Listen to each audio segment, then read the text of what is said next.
सभी को जय जिनेन्द्र और नमस्कार। मैं संयम जैन, सह संयोजक भारतनामा परिचर्चा। आज भारतनामा पुस्तक की वेबिनार परिचर्चा में आप सभी का हार्दिक स्वागत करता हूं। इससे पहले भी हम कई परिचर्चा आयोजित कर चुके हैं और इसी श्रृंखला में एक कड़ी आज और जुड़ने जा रही है। जैसा कि हम सभी जानते हैं कि कोई भी नाम किसी के अस्तित्व की पहली पहचान होती है, जिससे उसे चिन्हित करने में हमें सरलता होती है। इसी प्रकार भारत देश के नाम को भी पहले कई अन्य नामों से पुकारा जाता रहा है, जैसे जम्बू देश, इंडस इत्यादि और भी कई अन्य नामों से पुकारा गया। परंतु जो वर्तमान में सबसे अधिक प्रचलित और प्रसिद्ध हम कहें तो वो नाम है इंडिया या भारत। भारत नाम का उदय भरत नाम से आया और भरत नाम भी भारतीय इतिहास में, हमारे पुराणों में और अन्य ग्रंथ जितने भी हैं या पुरातत्व की चीजें हैं, वस्तुएं हैं, उनमें 3 स्थानों पर आया है। सर्वप्रथम भगवान ऋषभ देव के ज्येष्ठ पुत्र भरत के नाम से, दूसरा महाराजा दशरथ के पुत्र और मर्यादा पुरुषोत्तम श्री राम के भाई भरत, और तीसरा जो हमें आज तक हमारे पाठ्यक्रम में पढ़ाते आ रहे हैं, दुष्यंत और शकुंतला के पुत्र भरत। और इन सभी नामों को लेकर, इन सभी तीनों अलग अलग व्यक्तित्व को लेकर हमेशा से कुछ भ्रांतियां बनी हुई हैं। और आप सभी जानते ही हैं कि आज इस परिचर्चा का विषय भी यही है, भारतवर्ष नामकरण एवं भारत की आदर्श राज्य नीति। और इस विषय पर आज अपना बहुमूल्य समय और योगदान देने हेतु हमारे मध्य वरिष्ठ और विद्वत समूह से आदरणीय अध्यक्ष जी श्री देवेंद्र भाई जी, डॉक्टर भगवान सिंह जी वरिष्ठ इतिहासकार, और इसके साथ साथ आज के हमारे प्रमुख वक्ता डॉक्टर वीर सागर जी जैन, लाल बहादुर शास्त्री राष्ट्रीय विश्वविद्यालय से आपका स्वागत है। डॉक्टर हरि सिंह पाल जी, संपादक साहित्यकार, आपका भी स्वागत है। डॉक्टर मंजर अली, असिस्टेंट प्रोफेसर इतिहास विभाग, वीर कुंवर सिंह यूनिवर्सिटी बिहार, आपका भी स्वागत है। और डॉक्टर उमेश सिंह जो हमारे मध्य यहाँ पर आज वेबिनार में मुख्य वक्ता के तौर पर पधारे हैं, आप सभी का बहुत बहुत स्वागत है। और साथ ही साथ मैं आभार व्यक्त करना चाहूंगा, इस शोध पत्र, जो ये हम भारतनामा पुस्तक की जगह अगर शोध पत्र कहें तो बिल्कुल सही सटीक शब्द इसके लिए है कि यह शोध पत्र जो भारतनामा के रूप में प्रकाशित हुआ है, कि संपादिका डॉक्टर प्रभा किरण जी जैन और आदरणीय बड़े भाई शैलेंद्र जी जैन का मैं बहुत बहुत आभार व्यक्त करना चाहूंगा, जिन्होंने इस महत्वपूर्ण विषय पर मुझको भी अपने साथ जोड़ा और इस मुहिम में सहयोग करने हेतु सामर्थ्यवान समझा। और अब बहुत अधिक समय ना लेते हुए, पहले ही समय निकला बढ़ चुका है थोड़ा सा आगे, तो और अब मैं इस वेबिनार के आगे के संचालन के लिए, परिचर्चा के आगे के संचालन हेतु मैं आमंत्रित करना चाहूंगा पिंकल शाह जी को। मैं आपसे निवेदन करता हूं कि पिंकल शाह जी आए और इस वेबिनार का आगे का संचालन करें। स्वागत है पिंकल शाह जी, धन्यवाद।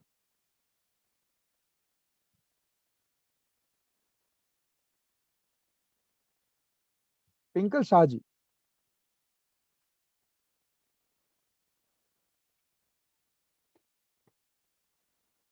हेलो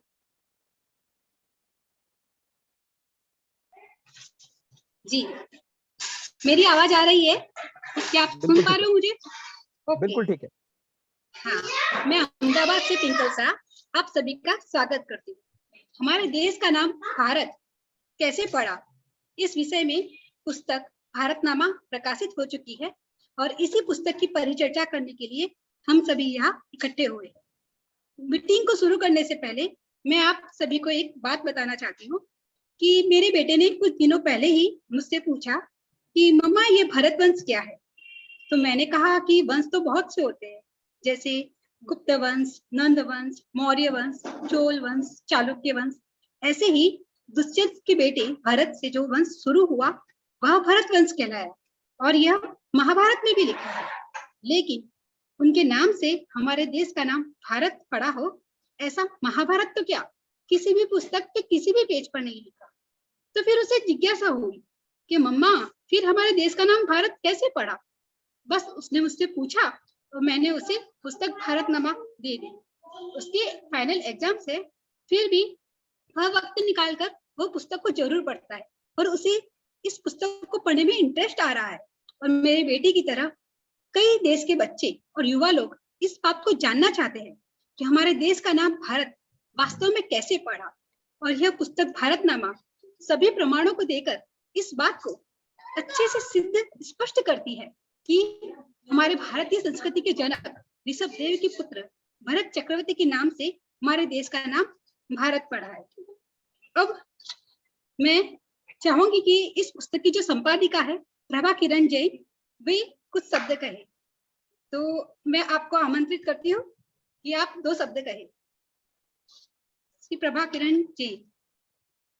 नमस्कार, जय हिंद। आप सबको मेरा बहुत बहुत प्रणाम।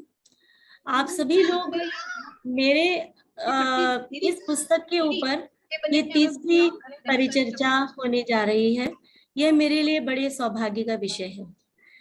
हालांकि पहले जब इस पुस्तक के संपादन का विचार मेरे मन में आया तो मुझे यह किंचित भी एहसास नहीं था कि यह पुस्तक इस तरह से लोगों के बीच में एक सुगबुगाहट पैदा करेगी या इस विषय की तरफ इतना अधिक लोगों का ध्यान आकृष्ट करके इस विषय पर सोचने के लिए भी बाध्य करेगी।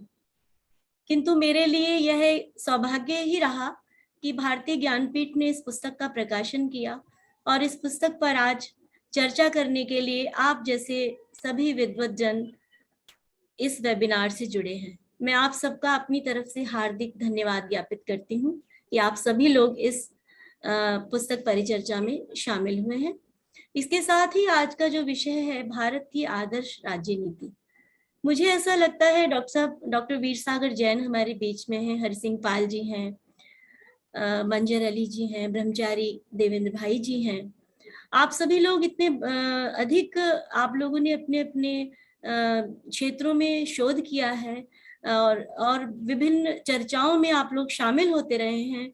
आप लोगों ने बहुत तरह से जगह जगह अलग अलग आख्यानों में इन सब बातों को पढ़ा भी है।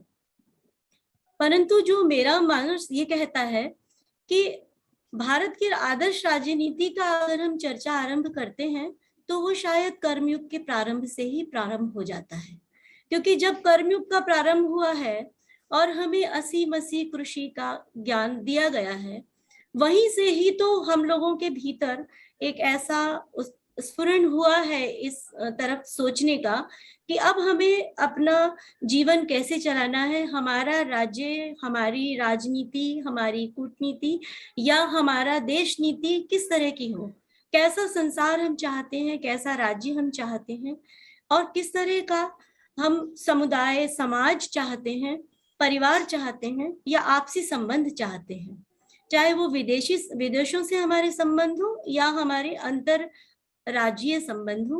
वो सारे संबंधों की शुरुआत कर्मयुग के प्रारंभ से ही मानस में आती है और भरत चक्रवर्ती जब होते हैं अयोध्या के, वो राज संभालते हैं तो इसका विस्तार आगे बढ़ता है, चाहे वो धर्म के क्षेत्र में हो, चाहे वो राजनीति के क्षेत्र में हो। वहीं से ही विविध आयामी जो एक राज्य नीति है वो हमारे यहाँ उसका चर्चा होता है या उसके बारे में लिखित में भी आता है अलग अलग जगहों पर, चाहे हम अपने धर्म ग्रंथ ले लें या इतर ग्रंथ ले लें, वहां पर उसकी चर्चा आती है।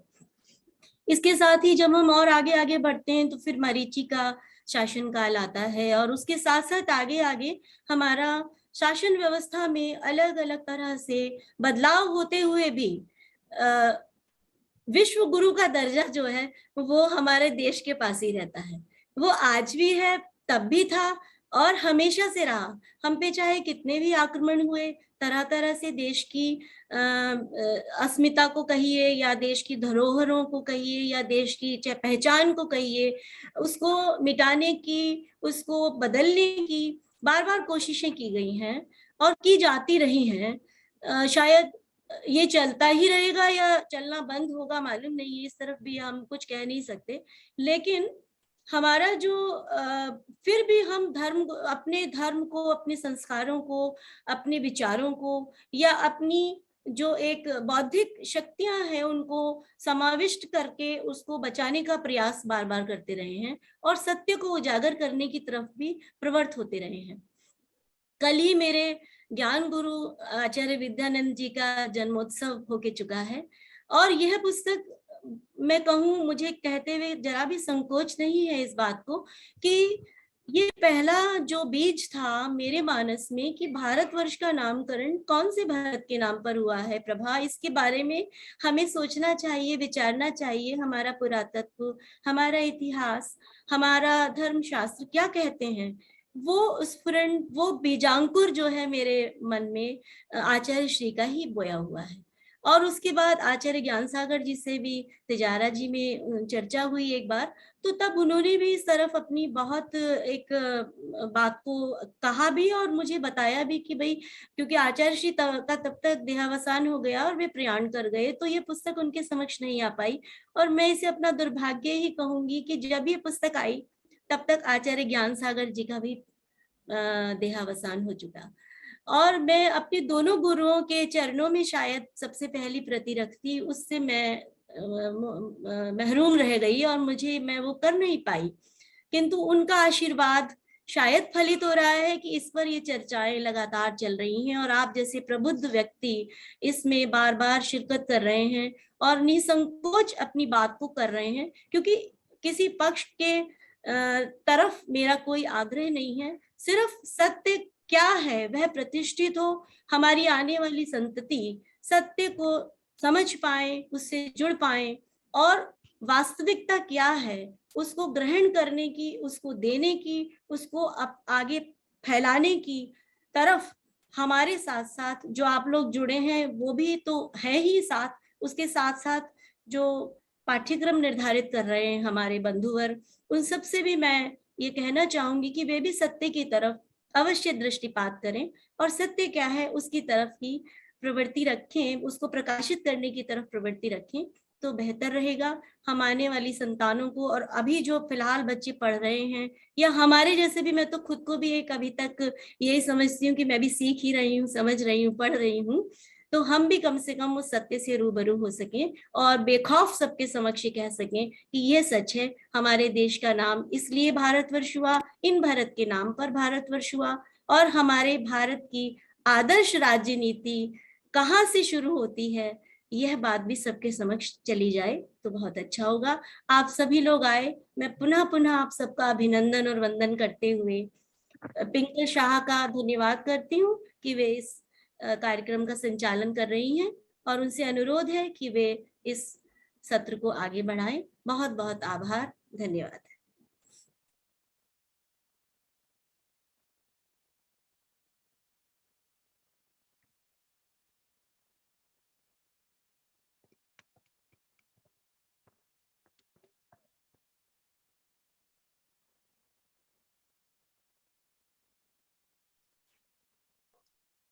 हेलो पिंकल, आप आगे बढ़ाइएगा सत्र को। हाँ, मैं इस मीटिंग को शुरू करने के लिए मैं हमारे पहले वक्ता डॉक्टर उमेश सिंह को आमंत्रित करना चाहती हूँ। ये BH यूनिवर्सिटी के इतिहास विभाग के असिस्टेंट प्रोफेसर है और अब हम सुनेंगे डॉक्टर उमेश सिंह जी को। जी डॉक्टर उमेश सिंह जी।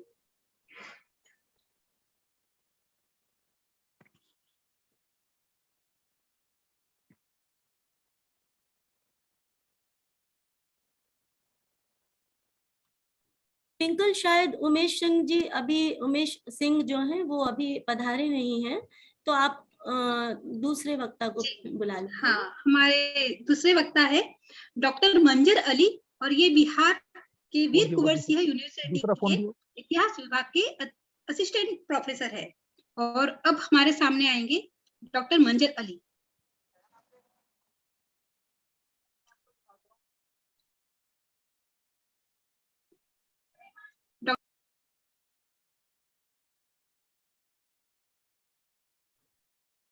आवाज आ रहा मेरा? बिल्कुल आ रही है। आप प्लीज अपनी बात कहिए मंजर अली साहब। जी, शुक्रिया, थैंक यू। आज 23 अप्रैल 2022 को शाम को 7 बजे एक भव्य वेबिनार में मुझे भाग लेने का मौका मिला, जिसमें भारतीय ज्ञानपीठ द्वारा प्रकाशित डॉक्टर प्रभा किरण जैन और हमारे गुरु डॉक्टर वीर सागर जी जैन जो आज इस वेबिनार में तशरीफ फरमा हैं, और जितने भी विद्वान इस वेबिनार में भाग लिए हुए हैं इस देश से या विदेशों से, सभी लोगों को मेरे तरफ से वेलकम, इस्तकबाल और स्वागत है। बहुत खुशी की बात है कि आज इस वेबिनार में बड़े बड़े विद्वानों के बीच में मुझे बोलने का 2 शब्द कहने का मौका मिला, और मैं गौरवान्वित हूँ कि मैम मुझे बहुत हिम्मत दी कि नहीं आप जुड़िए इस वेबिनार में और अपनी बातों को रखें। आज जो टॉपिक है वो भारत के नामकरण पर है कि भारत का नामकरण कैसे हुआ, कब हुआ, क्यों हुआ और उसमें सच्चाई क्या है। सबसे पहले मैं बताऊं कि इतिहास के स्टूडेंट होने के नाते कि प्राचीन काल के इतिहास जानने के लिए इतिहासकारों ने 3 बातों को जरूर रखा है। जो मुख्य 3 बातें हैं, पहला है पुरातात्विक स्रोत, जिसमें हम लोग लेख, अभिलेख, शिलालेख और क्वाइंस और मूर्ति, स्मारक, इससे हम प्राचीन की बातों को जानते हैं। दूसरी जो है वो साहित्यिक इतिहासकार है, साहित्यिक स्रोत है, जिसमें साहित्यिक स्रोत में 2 बातें आती है, एक है लौकिक ग्रंथ और दूसरा है धार्मिक ग्रंथ। धार्मिक ग्रंथ में ऋग्वेद, अथर्ववेद, सामवेद, पुराण, महापुराण, काव्य ये सब आ जाते हैं, और लौकिक ग्रंथों में जो हम लोग राजा की बातों को जानते हैं। और तीसरी है विदेशी यात्रियों का आगमन। विदेश के जो यात्री भारत में भ्रमण किए, चाहे वो फयान हो, चाहे सिंह हो, चाहे हेनसांग हो, श्रीधर हो, ट्राइबल इंडिया में रज्जाक हो, सुलेमान हो, जितने भी आए बाहर से, वो अपनी बातों को रखे किताब के माध्यम से। तो ये 3 बातें खास होती है जिससे हम अपने उस स्टेबल रहते हैं उस बातों पर कि नहीं ये बातें सही है। और इतिहास में बहुत सी बातों को मतभेद भी हो जाती है। एक इतिहास की अपना अपना ख्वाहिश होती है कि अपना अपना एक एजेंडा होता है कि इस बातों को हम मानते हैं चूंकि हम रिसर्च किए हैं, अगला कुछ और रिसर्च करते हैं। तो आज मैडम का जो टॉपिक रहा भारत का नामकरण, तो भारत का और सबसे खास बात कि हम भूल गए, जो संचालन है पिकल शाह जी और संयोजक हैं शैलेंद्र जैन और सह संयोजक हैं संयम जैन और अध्यक्ष के देवेंद्र भाई सर और भगवान सिंह, सभी लोग मैं वेलकम करता हूं। उसकी माफ़ी चाहता हूं, मैं शुरू में आपका नाम नहीं पाया। खास जो टॉपिक रहा, तो हमने बचपन से पढ़ते आए हैं कि भारत का नामकरण कैसे हुआ। उसमें भारत का नामकरण में बहुत सा मतभेद है पॉइंटों पर, लेकिन कुछ बातों को स्पष्ट किया जा सकता है। जैसे कि पहला हमने सुना है कि राजा दुष्मंत थे जो उनके लड़के थे भरत, उनके बारे में भी जिक्र आता है कि उन्हीं के नाम पर भारत का नामकरण हुआ। जो शेरों से खेलते थे, शेरों के मुंह में हाथ डाल करके जबड़े में उनके दांतों को गिनते थे, और उनके बारे में ये तस्करा आया है बार बार कि उन्हीं के नामों में ये भारत नाम पड़ा है।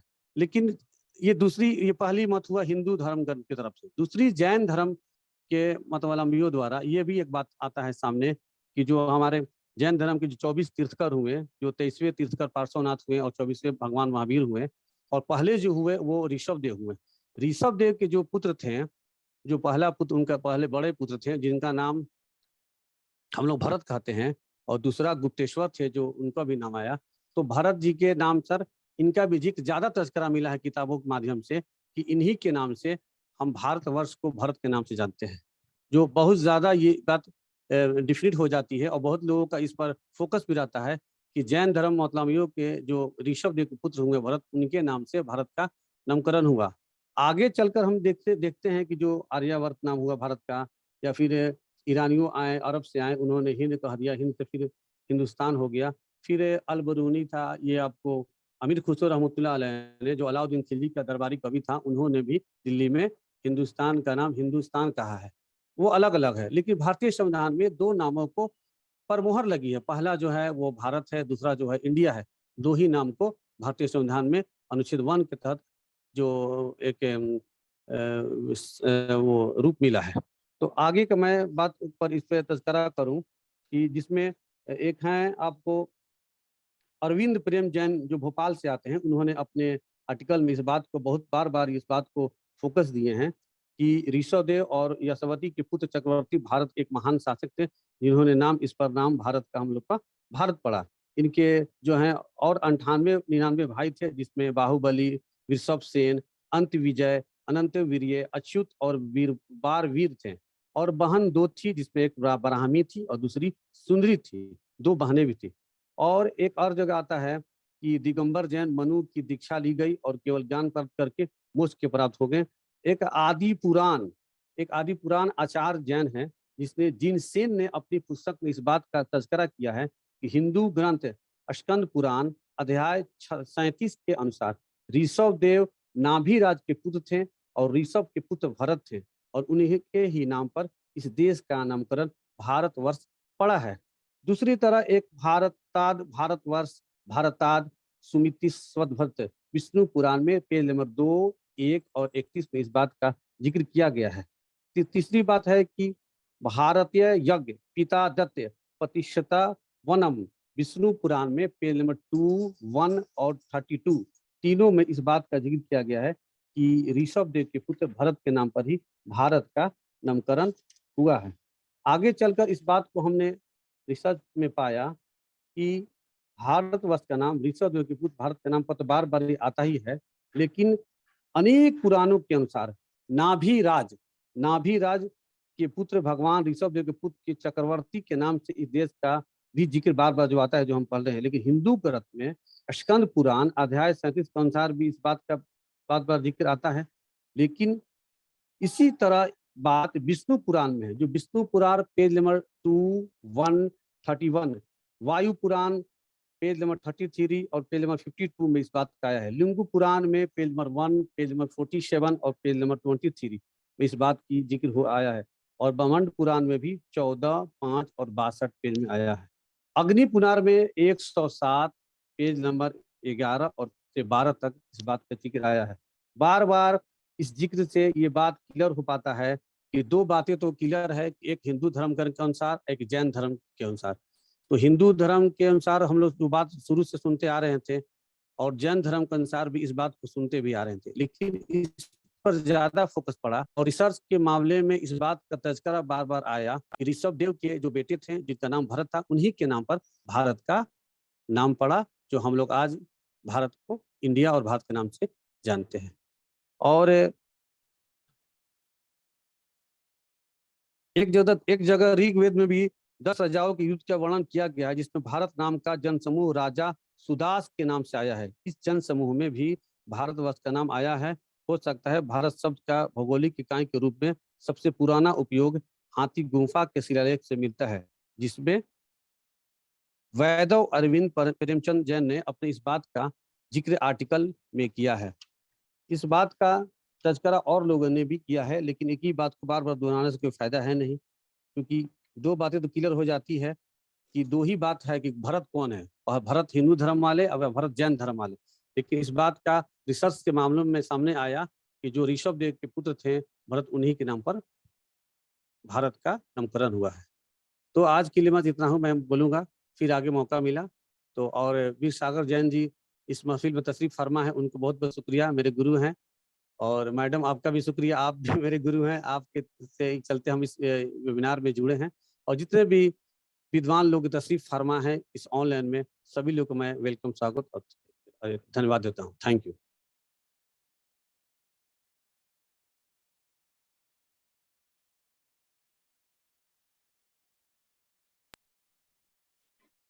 जी बहुत बहुत धन्यवाद। आवाज आ रही है? आ रही है आपकी आवाज? आ रही है? आ रही है, आवाज आ रही है।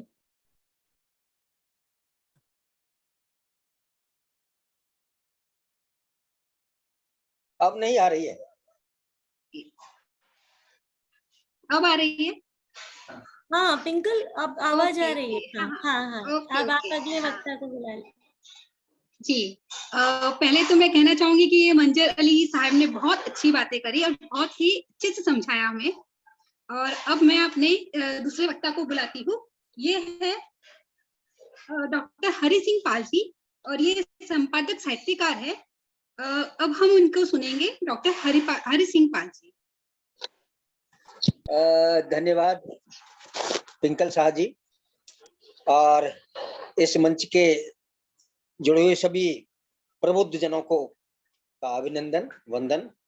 और आज आपने इस आभासी संगोष्ठी का आयोजन करके पूरे देश को जोड़ा है, और देश के जो पुरातन काल है उसके वैभव से आप लोग जुड़ रहे हैं, इसके लिए आप बधाई के पात्र हैं। मैं इतिहास का विद्यार्थी तो नहीं रहा, लेकिन हाँ, इतिहास पढ़ने में रुचि मेरी अवश्य रही। मैं विज्ञान का मूलतः विद्यार्थी रहा, उसके बाद शिक्षा मनोविज्ञान और समाज मनोविज्ञान वगैरह का रहा। तो लेकिन इतिहास पढ़ कर के निश्चित रूप से ज्ञान तो होता ही है, और यह सही बात कही है प्रभाकरण जी ने अपने संपादकीय में, कि बहुत सी ऐसी बातें, असंगत बातें हमें पढ़ाई जाती रहीं, और जो हमें पढ़ाई गई विद्यालय में वही हमने उसको सच मान लिया। मतलब उसके ऊपर कोई किसी प्रकार का किंतु परंतु नहीं लगाया, उस पर विचार करने की आवश्यकता नहीं समझी गई।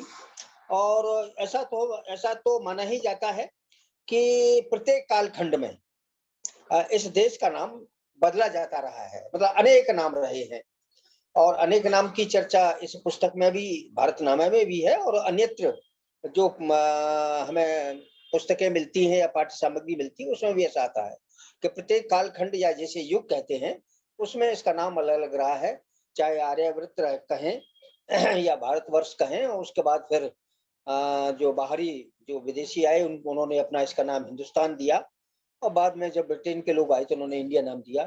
अंततोगत्वा जो हमारे संविधान ने इसको भारतवर्ष के रूप में ही स्वीकार किया, और जो हमारी एक विरासत है उसी का ही पालन हमारे संविधान ने किया है। तो ये जो पुस्तक ज्ञानपीठ से प्रकाशित हुई है डॉक्टर प्रभाकरण जैन जी की, इसके लिए बहुत बहुत बधाई, बहुत बहुत शुभकामनाएं कि एक महत्वपूर्ण पुस्तक आई है, और देश के लोगों को, विशेष रूप से विद्यार्थियों को ये जानकारी होगी कि इस देश के नामकरण के पीछे क्या क्या प्रचलित धारणाएं रही हैं। तो कुछ नई बातें लोगों को मालूम पड़ेगी, जैसे मुझे भी मालूम पड़ा।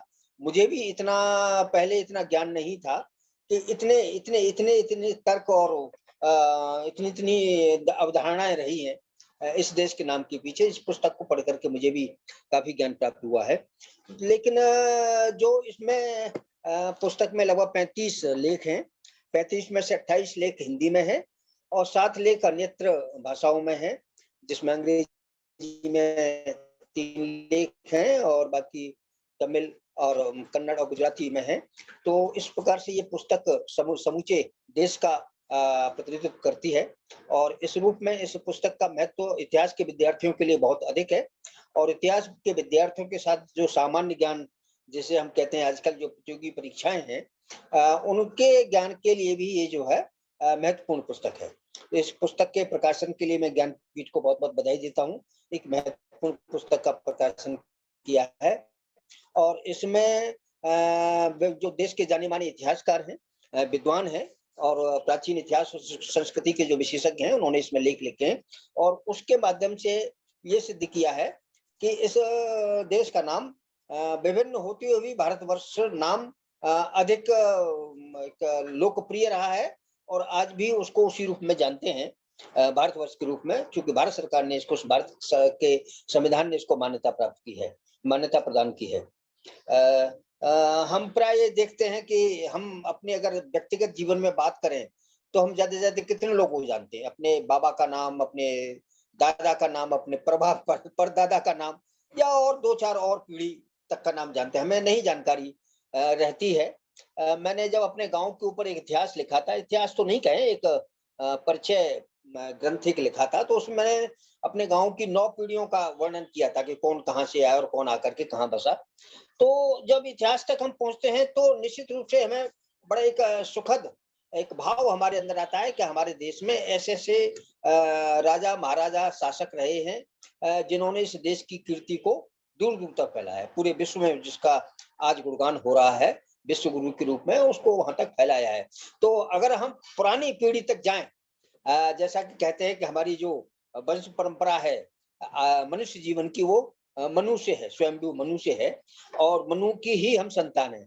तो इस रूप में अगर हम वहां तक चले जाएं तो हम सब अपने आप में एक दूसरे के रिश्तेदार हैं, एक दूसरे के निजी जीवन से जुड़े हुए हैं, भाई बहन है एक तरीके से, कि क्योंकि हम मनु की संतान है, मनु के बाद जो उनके वंशज आए, उनके वंशज से और वंशज आए, उनके वंशज से और वंशज आए, उसी परंपरा में फिर हम सब लोग भी जुड़े हुए हैं। तो इस प्रकार से ये भारतवर्ष की जो वंश परंपरा है, बड़ी सुदृढ़ वंश परंपरा है, बड़ी सशक्त वंश परंपरा है। उसको मतलब ये वंश कोई हम लोगों तक कहीं खत्म नहीं हो रहा, इसमें न जाने कितनी पीढ़ियां और आएगी जो इस वंश परंपरा को और भी आगे जोड़ेगी। और मैं तो चूंकि ब्रज क्षेत्र का हूं, तो प्राय हमारे यहाँ जितने भी संस्कार होते हैं, तो उसमें संस्कारों में विशेष रूप से शादी ब्याह के संस्कार में कहा जाता है जम्बू द्वीपे भरतखंडे, मतलब वो नाम जरूर लिया जाता है कि पहले जम्बू द्वीप है, जम्बू द्वीप के अंतर्गत भरतखंड है, और भरतखंड के अंदर जहां हम रह रहे हैं, हम अलीगढ़ में रह रहे हैं, दिल्ली में रह रहे हैं, उसका नाम आएगा, अपने मोहल्ले का या अपने गांव का नाम आएगा। तो ये देखिए मतलब परंपरा कहाँ तक जुड़ रही है, जम्बू द्वीप से लेकर के जहां आज हम निवास कर रहे हैं वहां तक। आज हम अपनी पूजा पद्धति में जब भी हम कोई एक धार्मिक आध्यात्मिक कार्य करते हैं, तो उसमें वो पूरी परंपरा ली जाती है। मुझे याद है जब मैं गांव में था तो एक अलवर के थे जिसको हम जोगी कहते थे, और बल्कि वो एक प्रकार से जैसे बिहार में गया है, तो गया में वहां पर लोगों की परंपरा की पूरी पुस्तकें आपको मिल जाएगी, कोई भी जाए तो उसको मालूम पड़ जाएगा उसके बाबा कौन थे, परबाबा कौन थे, और परदादा कौन से थे, सबकी मालूम पड़ जाएगी। तो उसी प्रकार से वो इस प्रकार के रखते हैं, हमारे गांव में आते थे, सबके बारे में बताते थे।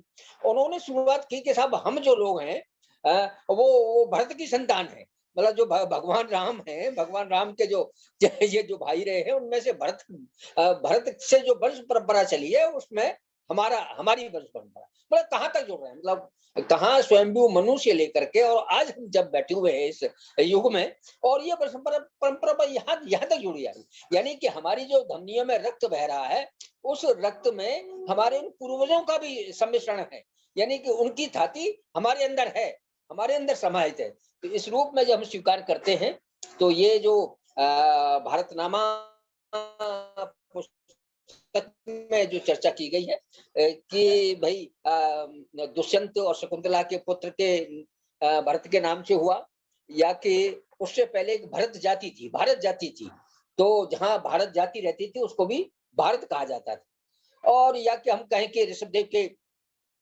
जो पुत्र थे उनकी जो परंपरा में थे भरत, उनके नाम से हुआ, या कि ये कहें कि अन्यत्र जो लोग आए, जो जिनकी जैसी मान्यता रही, उस रूप में उसको स्वीकार किया गया, लेकिन भारत जो नाम है वो हमारे यहाँ लोकप्रिय रहा है और स्वीकृत रहा है कि ये इस देश का नाम है, चाहे हम उसको दुष्यंत शकुंतला की पीढ़ी से ले लें, या कि हम ऋषभदेव के नाम से ले लें, या कि भरत नाम का जो एक राज्य था, शासन व्यवस्था थी, उसके नाम से ले लें। दूसरा, अभी जब मैंने इस पुस्तक को पढ़ रहा था, उस पुस्तक के साथ ही मुझे आचार्य चतुर्सेन की पुस्तक है अर्थभाष्यम, वो पढ़ने का सौभाग्य मिला, तो मैंने उसको खंगाला, तो उसमें दोनों चीज कही गई है, मैं आपको उद्धृत करके वो बताना चाहता हूं कि उन्होंने ये कहा है ययाति नहुष का पुत्र था, इसकी दो पत्नियां थी, एक काव्यउष्णा शुक्राचार्य की कन्या देवयानी, दूसरी दानव राज वृषप्रभा की कन्या शर्मिष्ठा। ययाति की एक स्त्री दानवी थी, फिर भी ययाति ने देवासुर संग्राम में देवों का पक्ष लिया। ययाति का रथ जन्मेजय द्वितीय तक कौरवों के पास था, वह बृहदर्थ ने जरासंध को दिया, वहां से देव की पुत्र कृष्ण को मिला। इससे अनुमान होता है कि कृष्णकाल ययाति से अधिक दूर नहीं है। भारत में ययाति की राजधानी प्रतिष्ठान थी। पुरु को उसने राज्य देते हुए कहा कि गंगा और यमुना के मध्य का संपूर्ण देश तेरा है। ययाति के 5 पुत्र हुए, जिनमें से पुरु को उसने प्रमुख राज्य दिया, शेष 4 उत्तर पश्चिम पूर्व में राम बने। पुरु के नाम पर ही यह वंश पौरव कहलाया। पुरु पुत्र जन्मेजय ने 3 अश्वमेध किए। इनका पुत्र अविद्धु प्राचीनवान समुद्र तक प्राची में गया। मतिनार ऋषेयु का पुत्र था, उसने सरस्वती तट पर 12 वर्ष का दीर्घ सत्र किया। इसका वंश बहुत प्रसिद्ध हुआ। इसी के वंश में भरत चक्रवर्ती, दुष्यंत, कर्ण और मेघातिथि जैसे विदर्शी हुए। इसी राजा की पुत्री गौरी चक्रवर्ती मंदाता की माता और यमुनाश की पत्नी थी। मतिनार के द्वितीय पुत्र अपृतरथ के वंश में कण्व का पुत्र मेधातिथि तथा अन्य कर्ण्यवन राज्य ब्राह्मण हुए। मेधातिथि के सूक्त ऋग्वेद में है। प्रथम पुत्र तंसु के वंश में दुष्यंत और भरत हुए। इस हिसाब से कर्ण दुष्यंत के कौटुंबिक काका होते हैं। तो उन्होंने कहा है कि ये जो नाम है उनके नाम से आया भारतवर्ष का, लेकिन चक्रवर्ती राजा उनको स्वीकार किया। लेकिन उसी में आगे एक है मनोरभव वंश अध्याय सतयुग, उसमें वो कहते हैं कि मनोरभाव महाराज जानपति अत्यारिति की गणना 12 प्राचीन चक्रवर्तियों में सर्वोपरि है, जिसे आसमुद्र क्षितिज कहा गया है। महाराज अत्यारिति की राज्य सीमा पश्चिम में आर्द्रपुर आर्द्र सागर यानी एडिटिक सी और युवन सागर यानी कि लेलियन सी तक थी। वर्तमान भारत को छूता हुआ जो पर्शिया का समुद्री प्रांत सत्यगिरी के नाम से विख्यात है, उस समय सत्यलोक कहा था। उसी के सामने सुमेरु के निकट वैकुंठ धाम था, जो देवाबंद एलाबुर्ज पर आजकल ईरानियन पैराडाइज के नाम से प्रसिद्ध है। यह वैकुंठ ही महाराज अत्यारात की राजधानी थी। अत्यारात के वंशज अर्राट कहलाते हैं। और इसी में उन्होंने फिर ये कहा कि जो इसी वंश परंपरा में जब इन्होंने कहा है कि उस काल में मात्र गोत्र तो प्रसिद्ध था ही। प्रियव्रत ने जम्बू द्वीप अपने पुत्र अग्निद्र को दिया, जिसने उसके 9 खंड करके अपने पुत्रों में बांट दिया। मध्य भाग यानी नाभि भाग अपने बड़े पुत्र नाभि को दिया। नाभि के पुत्र ऋषभदेव तीर्थंकर और उनके पुत्र जड़ भरत या मनोरभट्ट महाज्ञानी हुए, जिनके नाम पर इस देश का नाम भारत पड़ा। लोग भ्रम से दुष्यंत पुत्र भरत के नाम पर भारत नाम हुआ समझते हैं। दुष्यंत पुत्र भरत की संतान भारत अवश्य कहलाई, पर भरत खंड नाम मनोरभव के नाम से ही पड़ा, यानी कि ऋषभदेव तीर्थंकर के पुत्र भरत के नाम से ही पड़ा। तो ये इसकी पुष्टि ये आचार्य चतुर्सेन ने भी की है। जो ये पुस्तक अभी वहाँ पत्रिका है वैचार की, जो कोलकाता से प्रकाशित होती है भारतीय विद्या मंदिर से, तो उसमें भी इस बात की पुष्टि हुई है कि भारतवर्ष का नाम ऋषभदेव के पुत्र चक्रवर्ती भरत के नाम से हुआ है। तो ये बातें हमें नई पीढ़ी तक पहुंचानी होगी। जैसा कि डॉक्टर प्रभा जी ने कहा कि ये पाठ्यक्रम में शामिल करना बहुत जरूरी है, क्योंकि पाठ्यक्रम में हम सब लोग बैठते हैं, आप लोग भी बैठते हैं, तो इसमें यह बात आनी चाहिए कि जो इस देश का नाम है, नामकरण जो हुआ है, उस महाराजा या उस चक्रवर्ती राजा का नाम भी उसमें शामिल किया जाना चाहिए। अब तक जो पढ़ाया जाता रहा है कि शकुंतला और दुष्यंत पुत्र भरत के नाम से है, वो एक परंपरा अलग है, और दूसरी परंपरा ये है जो मान्य है और जो प्रमाणित है, इतिहास प्रमाणित है कि भारत का नाम ऋषभदेव पुत्र भरत चक्रवर्ती भरत के नाम से हुआ है। ये इतिहास की पुस्तकों में शामिल होना चाहिए और नई पीढ़ी को नई जानकारी मिलेगी, तभी हम कह सकते हैं कि हम अपने अध्ययन का और अपने मनन का सदुपयोग कर पा रहे हैं। अन्यथा ये बातें फिर गुम हो जाती हैं, जो उनको पुस्तक में पढ़ने को मिल जाती है पाठ्यक्रम में, वो काफी देर तक मतलब याद रहती है। जैसा कि आज हम जब 55 या 50 साल 60 साल बाद हम याद करते हैं, तो हमें वही याद है कि वही शकुंतला और दुष्यंत के नाम पर पढ़ा। अगर इतिहास में ये अगर पढ़ाया जाता होता कि ऋषभदेव के पुत्र के नाम से इसका नाम हुआ है, लोग भी मतलब आज की पीढ़ी भी ये सब जानती होती कि ये इस पे हुआ है। तो इतिहास की एक सत्य परंपरा में रखने के लिए प्रभाकरण जी बहुत बहुत बधाई की पात्र हैं कि उन्होंने इस पुस्तक का संकलन किया। मैं चूंकि संपादक भी हूँ अमेरिका की पत्रिका सौरभ का, तो उसके नाते से मैं जानता हूँ कि संपादक होने के नाते लेखों को मंगाने के लिए उनका संपादन करने में कितना परिश्रम करना पड़ता है। तो प्रभा जी जिस परिश्रम से गुजरी है, उस परिश्रम को मैं नमन करता हूँ, और ये परिश्रम सार्थक तभी सिद्ध होगा कि जब हम इसको पाठ्यक्रम का हिस्सा बनाएं। और क्योंकि आज के कार्यक्रम में विभिन्न विश्वविद्यालयों के अध्यापक इसमें जुड़े हुए हैं, वो इसको ध्यान देंगे, और ये जो इसमें रखी गई बातें हैं वो इतिहास का हिस्सा बनेगी। और फिर से हम जो विश्व गुरु की बात करते हैं, उनके साथ हमारी विशिष्ट परंपरा ज्ञान पड़ा हुआ है, तो उस ज्ञान का उपयोग अगर हम सत्य मार्ग के लिए करेंगे तो उसका अधिक दूर तक उसका फैलाव होगा। और आज के इस संगोष्ठी के माध्यम से ये बातें दूर तक जाएंगी, क्योंकि पूरे देश के लोग इसमें जुड़े हुए हैं, विभिन्न क्षेत्रों से जुड़े हुए हैं। तो इस बात को प्रचारित प्रसारित करेंगे कि भारत का नाम इस देश का नाम कैसे पड़ा है। और इस पुस्तक का विशेष रूप से इसमें विशेष महनीय योगदान माना जाएगा कि इस पुस्तक ने आज की जो नई पीढ़ी है उसको एक नया मार्ग दिखाया है और मार्ग प्रशस्त किया है इतिहास को सही ढंग से जानने के लिए। इसके लिए डॉक्टर प्रभाकरण जी को बहुत बहुत बधाई, बहुत बहुत शुभकामनाएं, और आप सबको बहुत बहुत धन्यवाद, आपने मेरी बात को सुना। नमस्कार।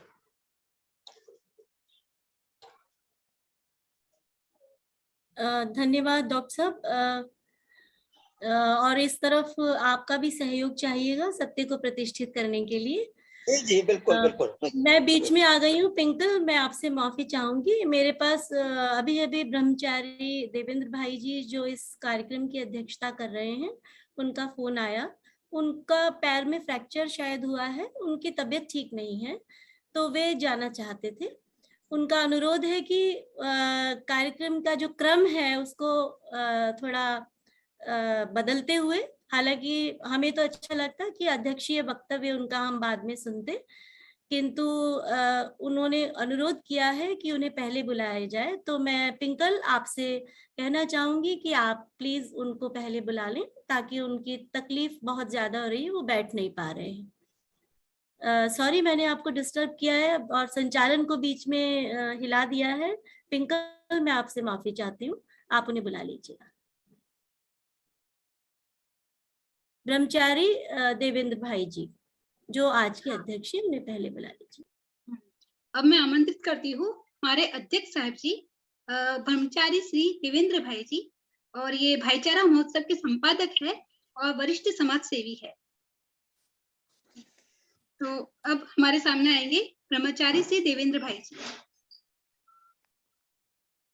सबसे पहले मैं आप सभी का सादर अभिवादन करता हूं कि जिस तरह से आप सबने और विशेष करके आदरणीय प्रभाकरण जी ने जो संघर्ष और मेहनत करके और समस्त गुरुओं का सानिध्य पाकर जो भारतनामा पुस्तक लिखी है, उससे न केवल समाज के ज्ञानी जन को इसकी समझ होगी कि भारत देश का नाम किस पे आधारित है, बल्कि आज की युवा पीढ़ी को भी बहुत इसमें सीख मिलेगी कि ये सत्य को जानने का एक बहुत बड़ा माध्यम बन चुका है। और मैं यहाँ पर अपनी बात शुरू करूं, एक्चुअली मैं थोड़ा सा व्यवस्था, मैंने जो क्रम था आप लोगों का, मैंने उसको तोड़ा है, उसके लिए मैं क्षमा प्रार्थी हूँ।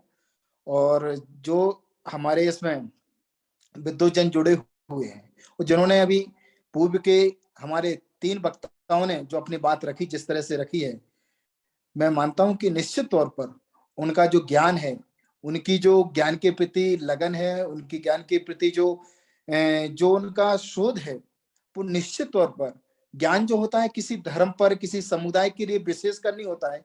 ज्ञान और उनका सत्य जो होता है संपूर्ण जाति के लिए, सबके लिए होता है। और जिन्होंने अपने तथ्य के माध्यम से आदरणीय हमारे अभी जो वक्ता हैं पूर्व से, तो जिनने अपनी बात रखी है, उन्होंने जिस तरह से प्रमाण दिए, हमारे अली साहब हैं जिन्होंने अभी प्रमाण दे रहे थे, बहुत अच्छी बात है।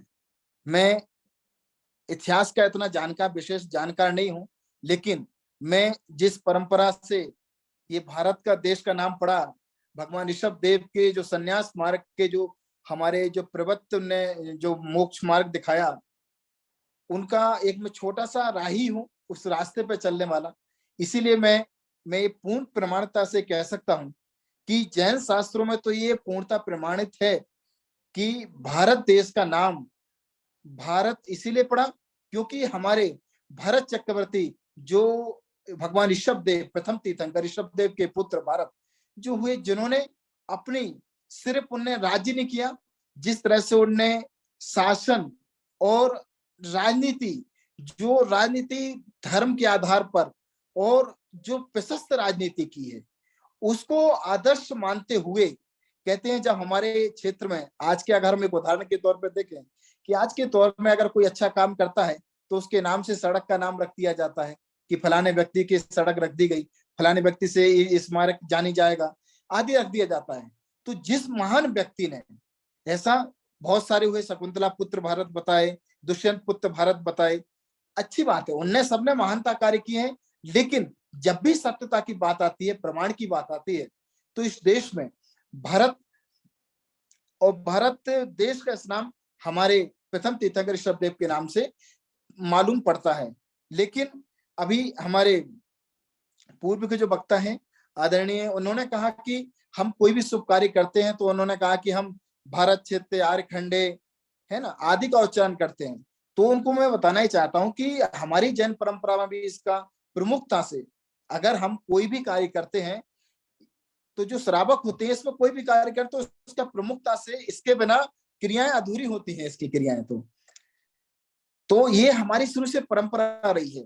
लेकिन आज मैं इसमें विशेष कर ये चाहता हूं कि आज का विशेष जो आज कह रहे हैं कि जो पूर्व का इतिहास है, चाहे हमारे अकबर को महान बताना हो या किसी को भी महान बताया हो, इतिहास पढ़ाया गया हो, आदि आदि किया गया हो, हमारी युवा पीढ़ी को हम सबको पढ़ाया गया है कि सिकंदर महान था, ये महान थे, वो महान थे। लेकिन अब समझ में आ रहा है कि महान हकीकत में कौन था, कौन नहीं था। हम जब सत्य को स्वीकार कर रहे हैं, उस सत्य को हम सुधारने का प्रयास कर रहे हैं, तो हम भारतवासियों को भी इस सत्य को स्वीकार करने में हिचक नहीं होना चाहिए। और ये हिचक इसीलिए नहीं क्योंकि ये सत्य है। और जिस तरह से आदरणीय डॉक्टर प्रभाकरण जी ने अपनी बात को रखकर इस पुस्तक के नाम से, और जो उनने समाहित इसमें किया है, सबका इसमें उदाहरण, तथ्य, प्रमाण के साथ जो दिया है, वास्तव में मैंने आपको बताऊं, इस पुस्तक का मैं हमारे जो परिश्रम पर्व आते हैं उसमें मैं मुंबई में था, तो किसी श्रावक ने मुझे लाके पुस्तक दी कि भैया जी आप इस पुस्तक को पढ़िए। मेरी इच्छा थी लेकिन मुझे समझ नहीं आ रहा किससे मंगाऊं। सेलन जी से कहा तो मैंने कहा ठीक है मैं बोलूंगा कभी। मैंने उन्होंने लाके पुस्तक दी और मैं दूसरे दिन हमारे महाराष्ट्र के राज्यपाल आदरणीय श्री भगत सिंह कोश्यारी जी है, मैंने पढ़ी, उनको दी। उनने जब पुस्तक इसको अध्ययन किया, उनको पढ़ा, तो उनको एक ही बात निकली कि इसमें जिस तरह से तथ्य जानकारी दी गई है बिल्कुल यथार्थ हैं, इसमें कोई दो मत नहीं है। यथार्थ मैं इस बात को स्वीकार करता हूं क्योंकि वो भी इतिहास के बहुत बड़े जानकार हैं वो भी। तो हमारी यही है कि हम इसको सिर्फ वेबिनार तक इसको सीमित ना रखें। हमारी सब ज्ञान जितने भी हमारे विद्वत जन हैं, वरिष्ठ जन हैं और जो भी हैं, इसको हमें इस स्तर पर रखना है कि सत्य को स्वीकार करने के लिए हमें कुछ ऐसे और भी काम करने हैं। चाहे इसके लिए कार्यक्रम, हमें सांस्कृतिक कार्यक्रम भी करना हो, हमें कुछ भी सरकार के लिए हमें उनको अपनी बात रखने के लिए इस बात को पूर्णतः प्रमाण रूप से कहीं किसी प्रकार का कोई कंफ्यूजन ना हो, किसी को कोई दो मत ना हो, इसीलिए राष्ट्रीय स्तर पर इसको घोषित किया जाए कि भारत देश का नाम भारत ऋषभ देव के पुत्र भरत चक्रवर्ती के नाम से भारत देश का नाम पड़ा हो, जिससे कि युवा पीढ़ी को अपने ज्ञान का परिमार्जन कर सके। जो लोग हैं जिनको अभी कुछ है तो अपने ज्ञान का परिमार्जन करके अपने जीवन को सही जानकारी मिल सके और इस तरह से अपने जीवन को अच्छा बना सकें। और मैं सभी के लिए, क्योंकि एक्चुअली मेरी अभी थोड़ा सा तबीयत ठीक नहीं है, इसीलिए मैंने आप सबसे निवेदन किया। मैं ज्यादा थोड़ा गला भी थोड़ा मेरा डिस्टर्ब है, मैं ज्यादा नहीं बोल पाऊंगा, आगे हम क्षमा चाहता हूं। लेकिन जब कभी भी आपके संपर्क में है, जब कभी भी आपको हमारी आवश्यकता पड़ेगी, हम साथ में मिलकर आपके साथ में हैं और इसको बेहद स्तर पर हम इसको पूरा तरह से प्रमाणित करवाने की कोशिश करेंगे। मूलता है, लेकिन हम इसको राष्ट्रीय स्तर पर प्रयास करने का, इसको पूरी तरह में इसको प्रमाणित मिले, इसकी सहमति बने, इसके लिए हम पूरा प्रयासरत हैं। आप सभी ने इतने ध्यान से सुना, इसके लिए मैं तहे दिल से आप सभी का बहुत बहुत आभार करता हूं। धन्यवाद।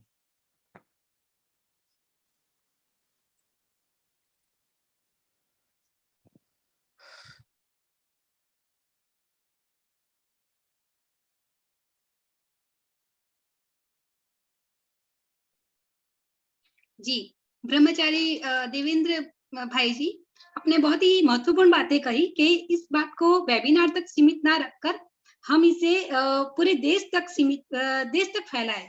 तो इसके लिए मैं आपको एक चीज दिखाना चाहती हूँ। ये आपको शायद दिख रहा है, हाँ जी।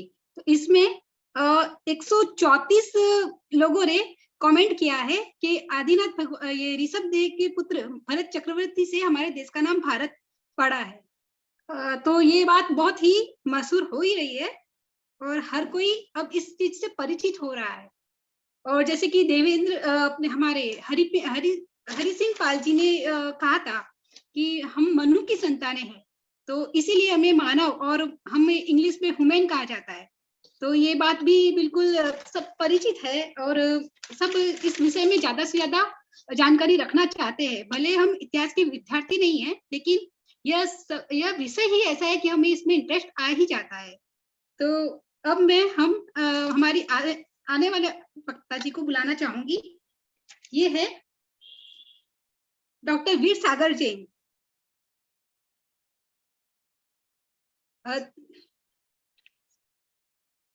डॉक्टर वीर सागर जैन जी,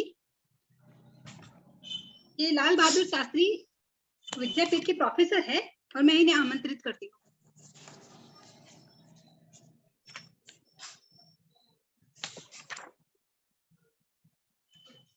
इस वेबिनार के पटल पर विद्यमान सभी महानुभाव, आदरणीय अध्यक्ष जी,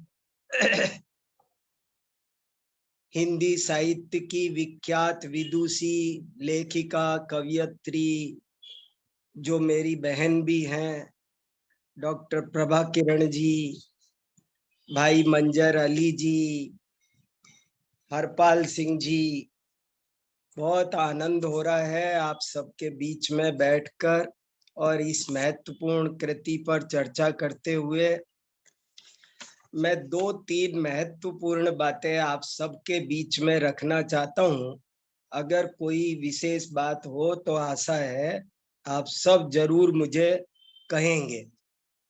देखिए, बात तो ये वैसे बिल्कुल हस्तामलकवत स्पष्ट है कि हमारे देश का नाम भारतवर्ष क्यों है, किस भारत के नाम पर है, इस पर कभी कोई विवाद रहा ही नहीं।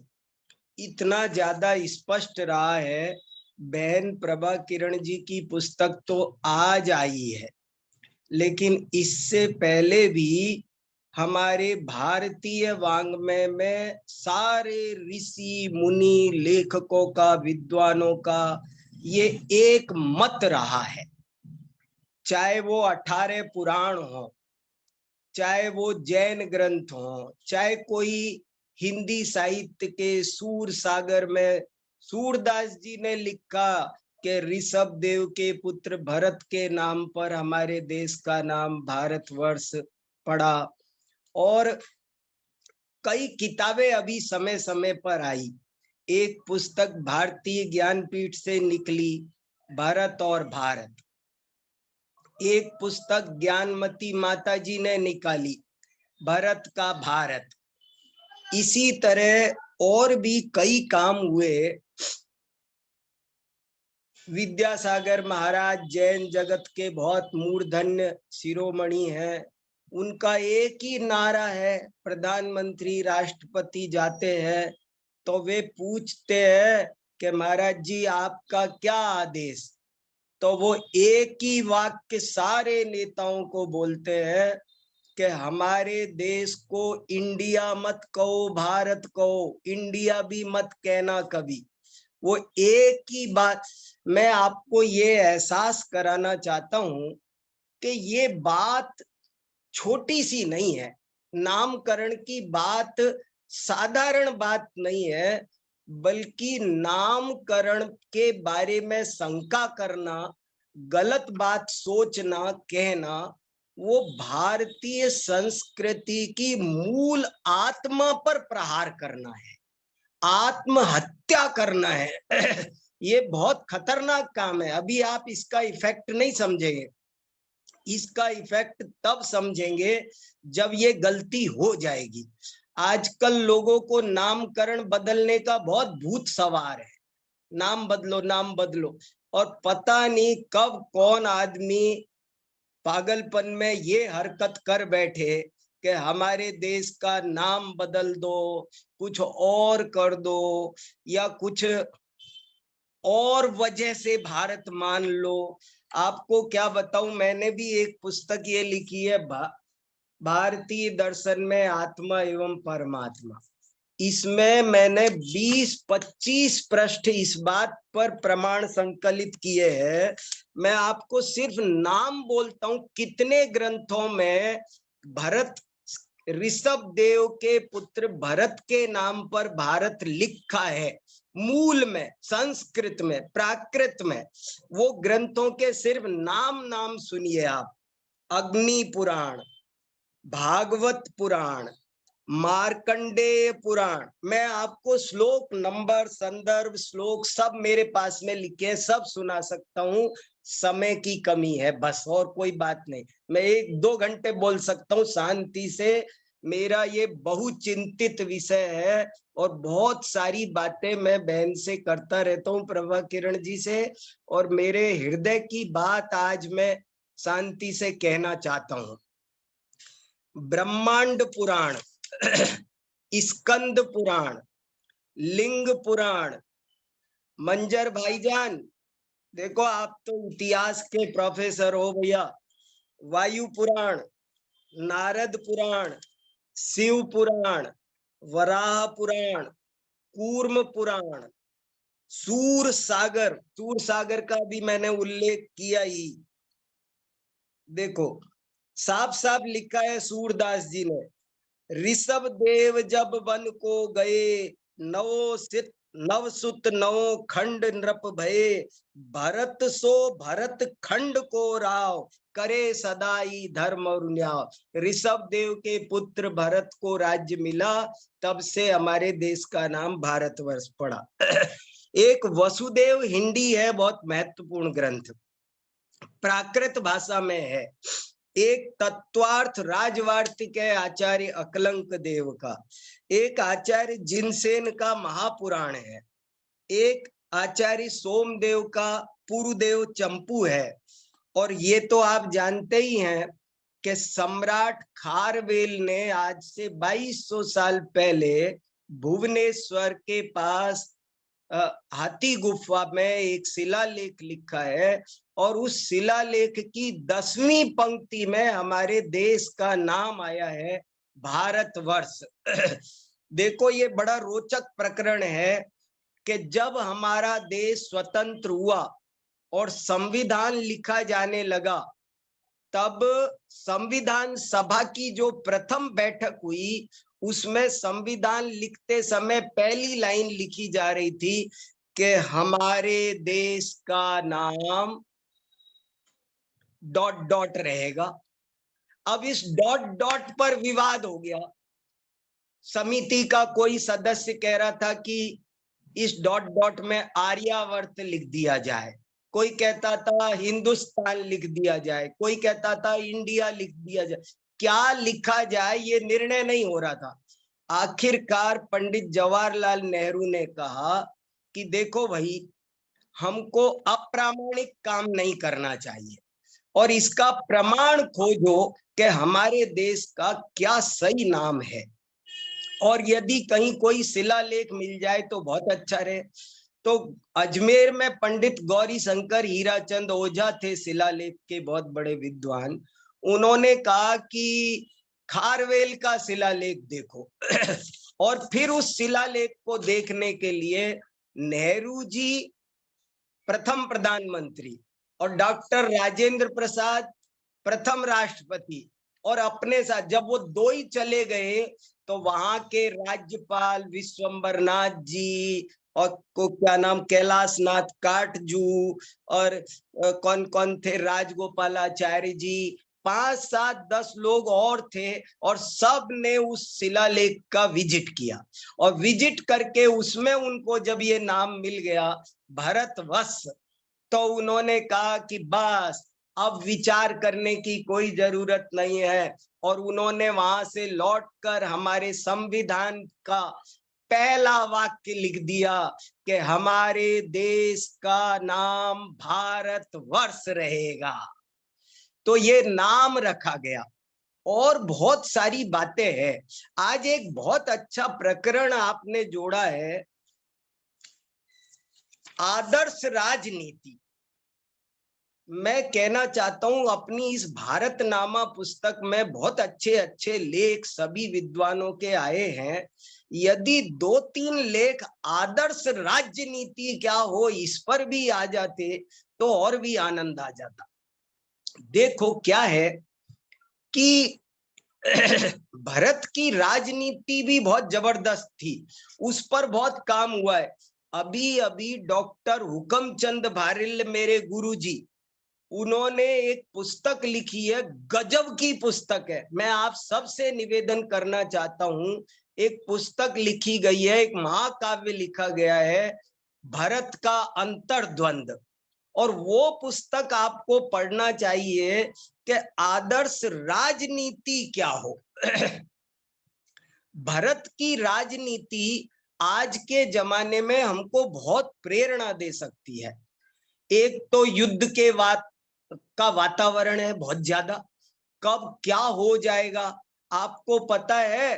भरत चक्रवर्ती थे, पूरे 6 खंड के राजा, लेकिन पूरे 6 खंड के राजा होते हुए भी उन्होंने कहीं पर भी किसी से भी कोई युद्ध नहीं किया।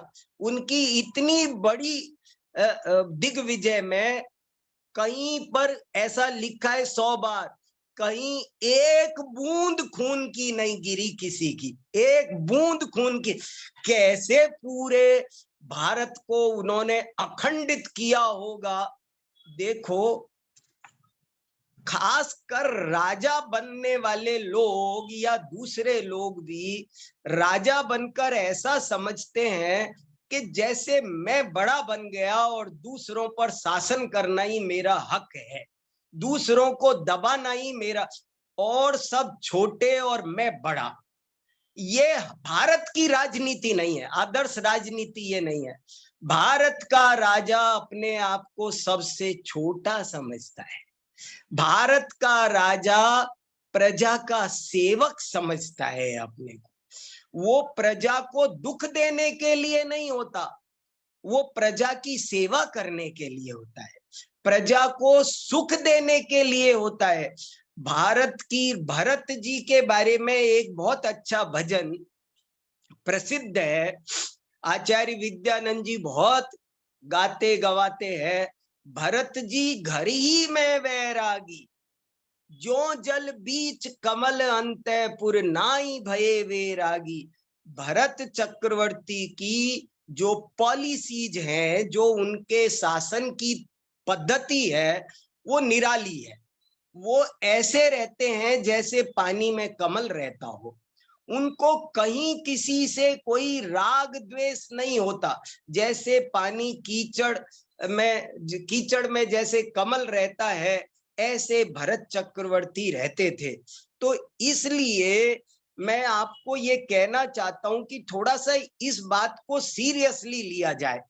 देखो, एक लापरवाही हो जाती है, कभी कभी तो लापरवाही हो जाती है, लोगों को ज्ञान नहीं होता है तो कह देते हैं कि भैया दुष्यंत पुत्र के नाम पर है। अभी आपको बताया ना, एक बार वासुदेव शरण अग्रवाल भी कह गए थे ऐसा कि दुष्यंत पुत्र के नाम पर है। लेकिन बाद में उन्होंने एक पुस्तक लिखी भारत की भूमिका, उसमें ये लिखा कि मैं मेरी पिछली पुस्तक में गलती से ये लिख गया था और उसको सब लोग सुधार कर ले। मैंने बहुत अध्ययन किया शोधपूर्ण ढंग से और मुझे ये समझ में आया कि हमारे देश का नाम तो ऋषभ पुत्र भरत के नाम पर है। आज से 9 साल पुरानी बात है, सन 1913 की। कौन बनेगा करोड़पति आ रहा था और एक प्रश्न पूछा जा रहा था कि हमारे देश का नाम भारतवर्ष किस नाम पर है, और उसमें भी इत्तेफाक से यही उत्तर सही कर दिया गया कि दुष्यंत पुत्र के नाम पर है। और उस समय आचार्य विद्यानंद जी कुंद कुंद भारती में विराजमान थे। तो हमने कुंद कुंद भारती से एक पत्र लिखा अमिताभ बच्चन को और ये कहा कि आप बहुत विद्वान हैं, अध्ययनशील हैं और एक अच्छा ज्ञान का कार्यक्रम चला रहे हैं, तो आपने एक ऐसे प्रश्न का ऐसे उत्तर दिया जो गलत है, और हम आपको ये सामग्री भेज रहे हैं। और हमने उनको भरत और भारत पुस्तकें भेजी, 3-4 पत्र और उनके बंगले पर कोरियर करके भेज दिया कि आपसे निवेदन है आप इनका सावधानी से अवलोकन करें। हमें तो उम्मीद थी इतने बड़े स्टार हमारी बात पर कहाँ ध्यान देंगे, लेकिन हमने सोचा अपने को तो कहना है, वो ध्यान दे या ना दे, हमने कहा। लेकिन आपको जानकर खुशी होगी, देखो बड़े लोगों की बड़ी बात है। अमिताभ बच्चन जी ने उसको न केवल पूरा पढ़ा, उन्होंने कई विद्वानों से इस बारे में और चर्चा की, और फिर कौन बनेगा करोड़पति के सेट पर सेट पर इस बात का स्पष्टीकरण किया कि मैं पिछले अमुक अमुक एपिसोड में ऐसा उत्तर दे चुका हूं, लेकिन वो कंप्यूटर में जो फीड होता है मुझे वही सही करना पड़ता है। लेकिन मैंने रिसर्च की तो मुझे पता चला कि हमारे देश का नाम भारतवर्ष दुष्यंत पुत्र के नाम पर नहीं, ऋषभ पुत्र के नाम पर है। देखो, यदि भारत को विश्व गुरु बना के रखना है, यदि भारत को आध्यात्मिक बना के रखना है, यदि भारत को हिंसा और युद्ध से बचाना है, तो वास्तव में हमें ये बात बच्चे बच्चे को बतानी होगी। हमारे देश के कम से कम हर भारतीय को, 1.25 अरब आदमियों को पता ही होना चाहिए कि हम किसके ना, अगर हमारे देश का नाम भारत है और हम भारतीय हैं, तो हमें ये पता होना चाहिए कि हमारा बाप कौन था जिसके नाम पर है। अपने बाप का नाम गलत बताना ये शर्म की बात होती है। अपने बाप का नाम सही सही बताओ, होश हवास में बताओ। कुछ लोग आजकल जानबूझकर, मैंने देखा, मेरा एक अनुभव है, मेरे एक मित्र है, वो तो पहले से ऐसा कहते थे कि ऋषभ पुत्र के नाम पर हमारे देश का नाम भारत है। बाद में कहने लगा, लेकिन ये तो तुम जैनों के पक्ष में बात जा रही है, मैं ऐसा नहीं होने दूंगा, मैं तो दुष्यंत पुत्र के नाम पर बोलूंगा। देखो, है ना पूर्वाग्रह। तो कितने ही लोग इस तरह से भी बात को बदलने की कोशिश कर रहे हैं। दोस्तों, मेरे को प्रभा किरण जी की ये पुस्तक भारतीय ज्ञानपीठ से आई तो इतनी खुशी हुई, मैंने इसकी बहुत सारी प्रतियां खरीदी। मैं इसको हर यूनिवर्सिटी में पहुंचाना चाहता हूं, हर यूनिवर्सिटी के वाइस चांसलर के पास, हर स्टेट के बोर्ड के चेयरमैन के पास में। मैं चाहता हूं जितने भी सिनेमा के नेता, अभिनेता, अभिनेत्री, मैं चाहता हूं देश के हर विधायक के हाथ में ये किताब जानी चाहिए। इतनी सुंदर भी है, प्रामाणिक भी है, बहुत प्रतिष्ठित संस्थान से छपी है।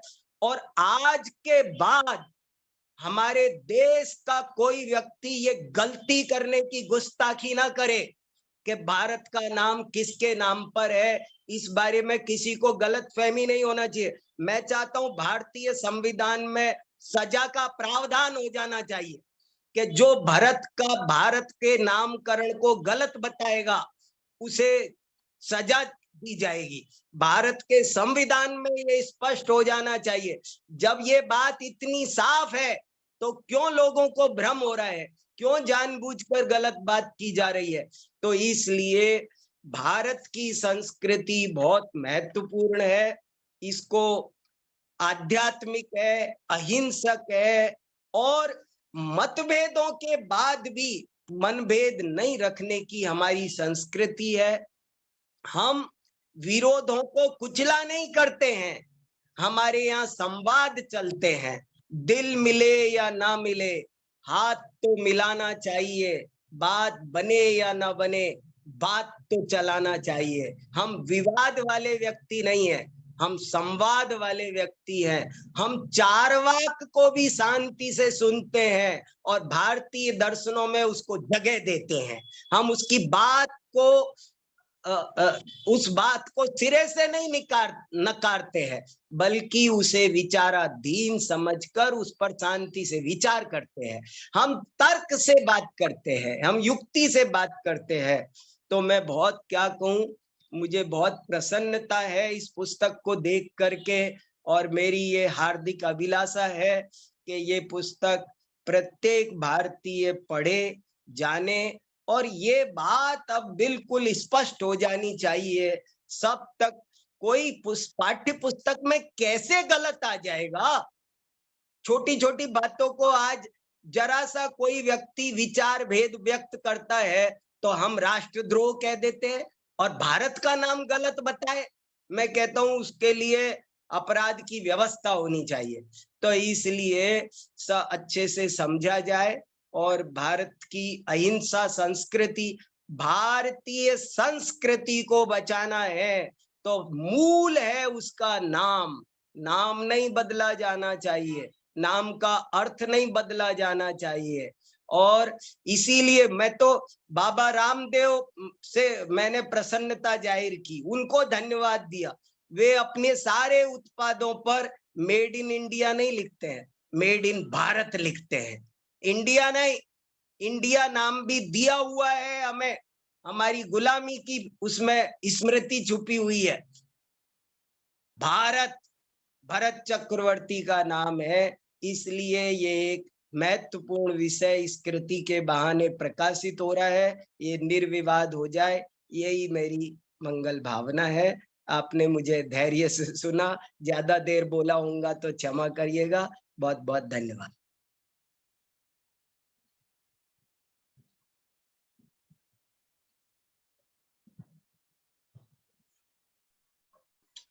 वीर सागर जैन जी, आपको बहुत बहुत धन्यवाद। आपने बहुत ही महत्वपूर्ण बातें कही है। आपके वक्तव्य को सुनकर मुझे एक प्रश्न करने की इच्छा हुई है कि क्या आपने कभी सुना है चाइना माता या अमेरिका माता, वे मदरलैंड कहते हैं लेकिन कभी ऐसे बोलते हैं अमेरिका मम्मा, लेकिन हम भारतीय ही इतने गर्व के साथ कहते हैं कि भारत माता की जय हो या जय भारत। तो इसीलिए और हमारे आने वाली पीढ़ी, हाँ, और हमारी आने वाली पीढ़ी जो अंग्रेजी में बातें करती है तो वो भी कभी नहीं कह पाएगी कि इंडिया माता की जय या जय इंडिया। यदि हमें हमारी तरह ही यदि उनको जय भारत कहना है तो बस एक ही है कि हमारे देश को हमें भारत नाम से ही पुकारना होगा। तो अब मैं अपने आने वाले वक्ता को आमंत्रित करती हूँ। वे है हमारे अतिथि डॉक्टर भगवान सिंह जी। वो वरिष्ठ इतिहासकार है। तो अब आएंगे हमारे सामने डॉक्टर भगवान सिंह।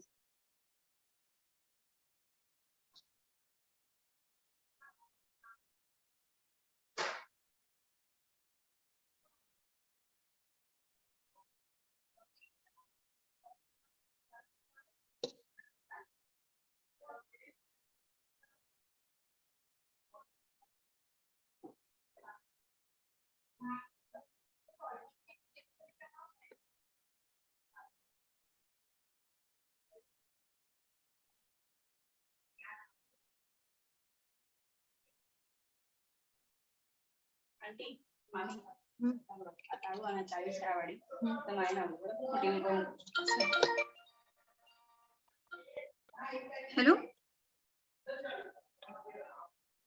पिंकल, मुझे लगता है कि आप एक बार उमेश सिंह जी को बुला लीजिए अगर वे आ गए हैं तो, क्योंकि भगवान सिंह जी अभी इस वक्त यहाँ लिस्ट में दिखाई नहीं पड़ रहा है उनका नाम।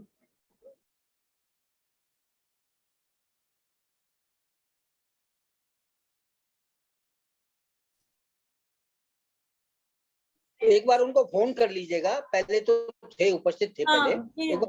मैं करती हूँ।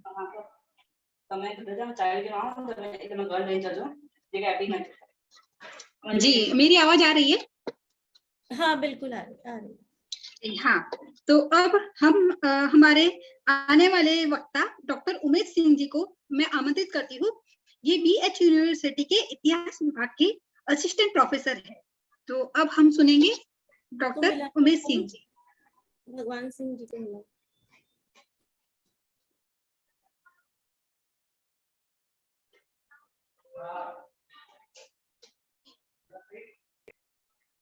मेरे ख्याल से उमेश सिंह जी भी नहीं है अभी शायद इसमें लिस्ट में नहीं, उनका नाम नहीं दिख रहा है। तो कोई और वक्ता हो या जो इस समय उपस्थित हैं उनमें से किसी का नाम ले ले या उनको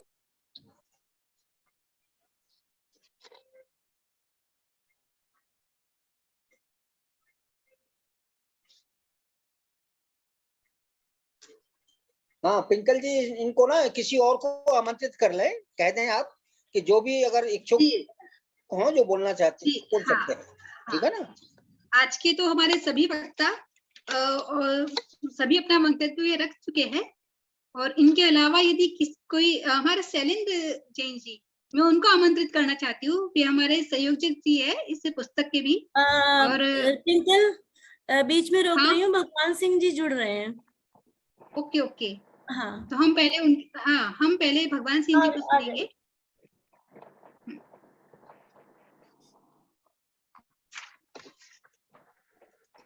भगवान जी सिंह जी का शायद कहीं और भी कुछ उनको व्यस्तता थी, लेकिन वे स्वयं कह रहे हैं कि मैं दोबारा जुड़ रहा हूँ। तो आप सबसे मेरे ख्याल से आप लोगों को 2 मिनट रुकना होगा, वे जुड़ रहे हैं। हाँ उसके बाद फिर आप शैलेंद्र जी को बुला लीजिए। जब तक आप, अगर किसी का कोई प्रश्न वगैरह हो या कोई कुछ जानकारी चाहता हो, कुछ और कहना चाहता हो, तो वो बोल सकता है। बस जानकारी, तो प्रश्न तो यही पूछना है हाँ, जी, किसी को भी अगर कोई प्रश्न तो यही जिज्ञासा हो पूछना किसी है। के मन में। जी जी। हाँ, मेरे मन में एक प्रश्न है। पिंकल भगवान सिंह जी आ गए, उनको प्लीज बुला हाँ। लीजिए। हाँ हाँ भगवान सिंह जी, ये हमारे वरिष्ठ इतिहासकार है और हमारे इस मीटिंग के अतिथिगण हैं। अब वे हमारे सामने अपने विचार रखेंगे।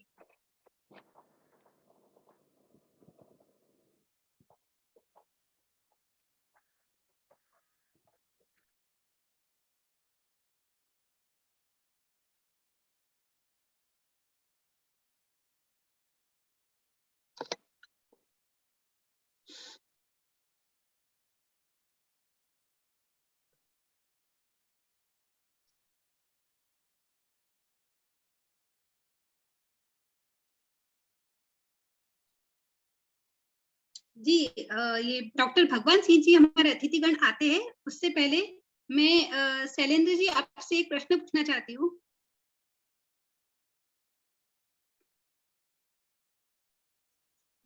मेरी आवाज आ रही है? आपकी आवाज आ रही है, लेकिन प्रश्न आप हाँ, तो उनसे मैं क्यों पूछ मेरा रहे हैं? आप सभी से एक प्रश्न है, सभी से प्रश्न है कि ये पाठ्यक्रम में कब छपेगा? क्योंकि मेरा लड़का पढ़ता है और उसको स्कूल में जो आज ही उसकी गुजराती की एग्जाम थी और उसपे भारत पे उसको निबंध बोलना था, और पहली ही लाइन ये थी कि वो दुष्यंत पुत्र भारत से, हमारे देश का नाम भारत पड़ा है। अब वो ये बोले और मुझे ऐसा लगता है कि वो क्यों गलत, उसको मैं मतलब सीखना क्यों पड़ रहा है जब उसको भी पता है, मुझे भी पता है, तो मैं उसको क्यों गलत रट्टा तोता करूं? तो बढ़ जाए। हाँ, बढ़िए बढ़िए। नहीं, जब डॉक्टर हम भगवान सिंह एनसीईआरटी जी, तक अपनी बात पहुंचा, बढ़िए।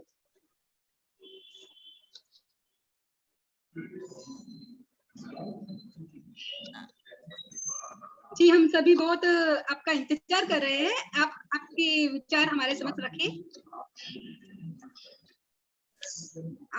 आपको बहुत बहुत वेलकम।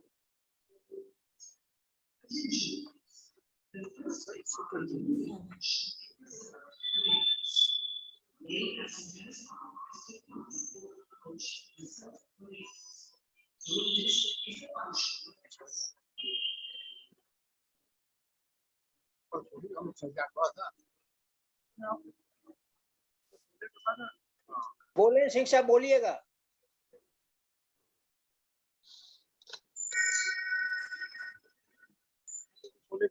म्यूट कर दो उनको। हेलो। जी,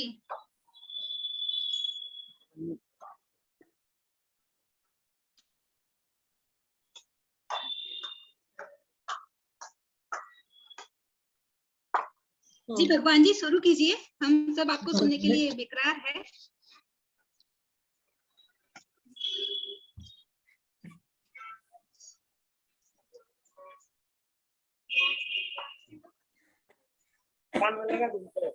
अपना माइक खोल लीजिएगा, माइक बंद है आपका।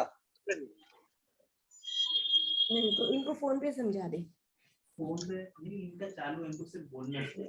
फोन पे बता कह दे। एक मिनट।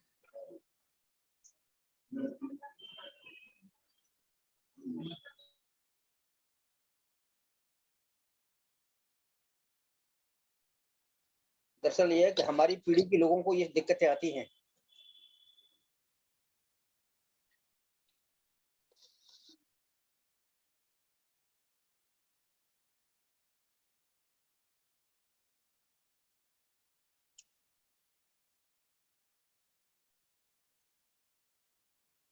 पिंकल जी इनको दोबारा से बुलाइएगा, आमंत्रित करिए, उन तक आवाज नहीं पहुंचती। ठीक।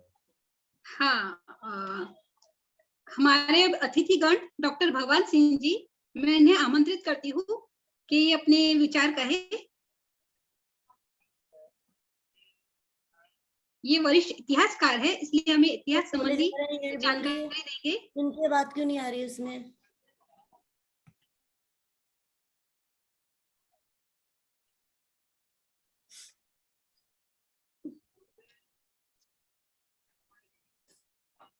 मीटिंग से निकल गए वो। Hello hello hello hello hello भगवान सिंह जी, आप कहाँ पे बोल रहे हो? आपकी आवाज इसमें तो आ ही नहीं रही है। आप कहाँ? उन्होंने अनम्यूट नहीं किया होगा।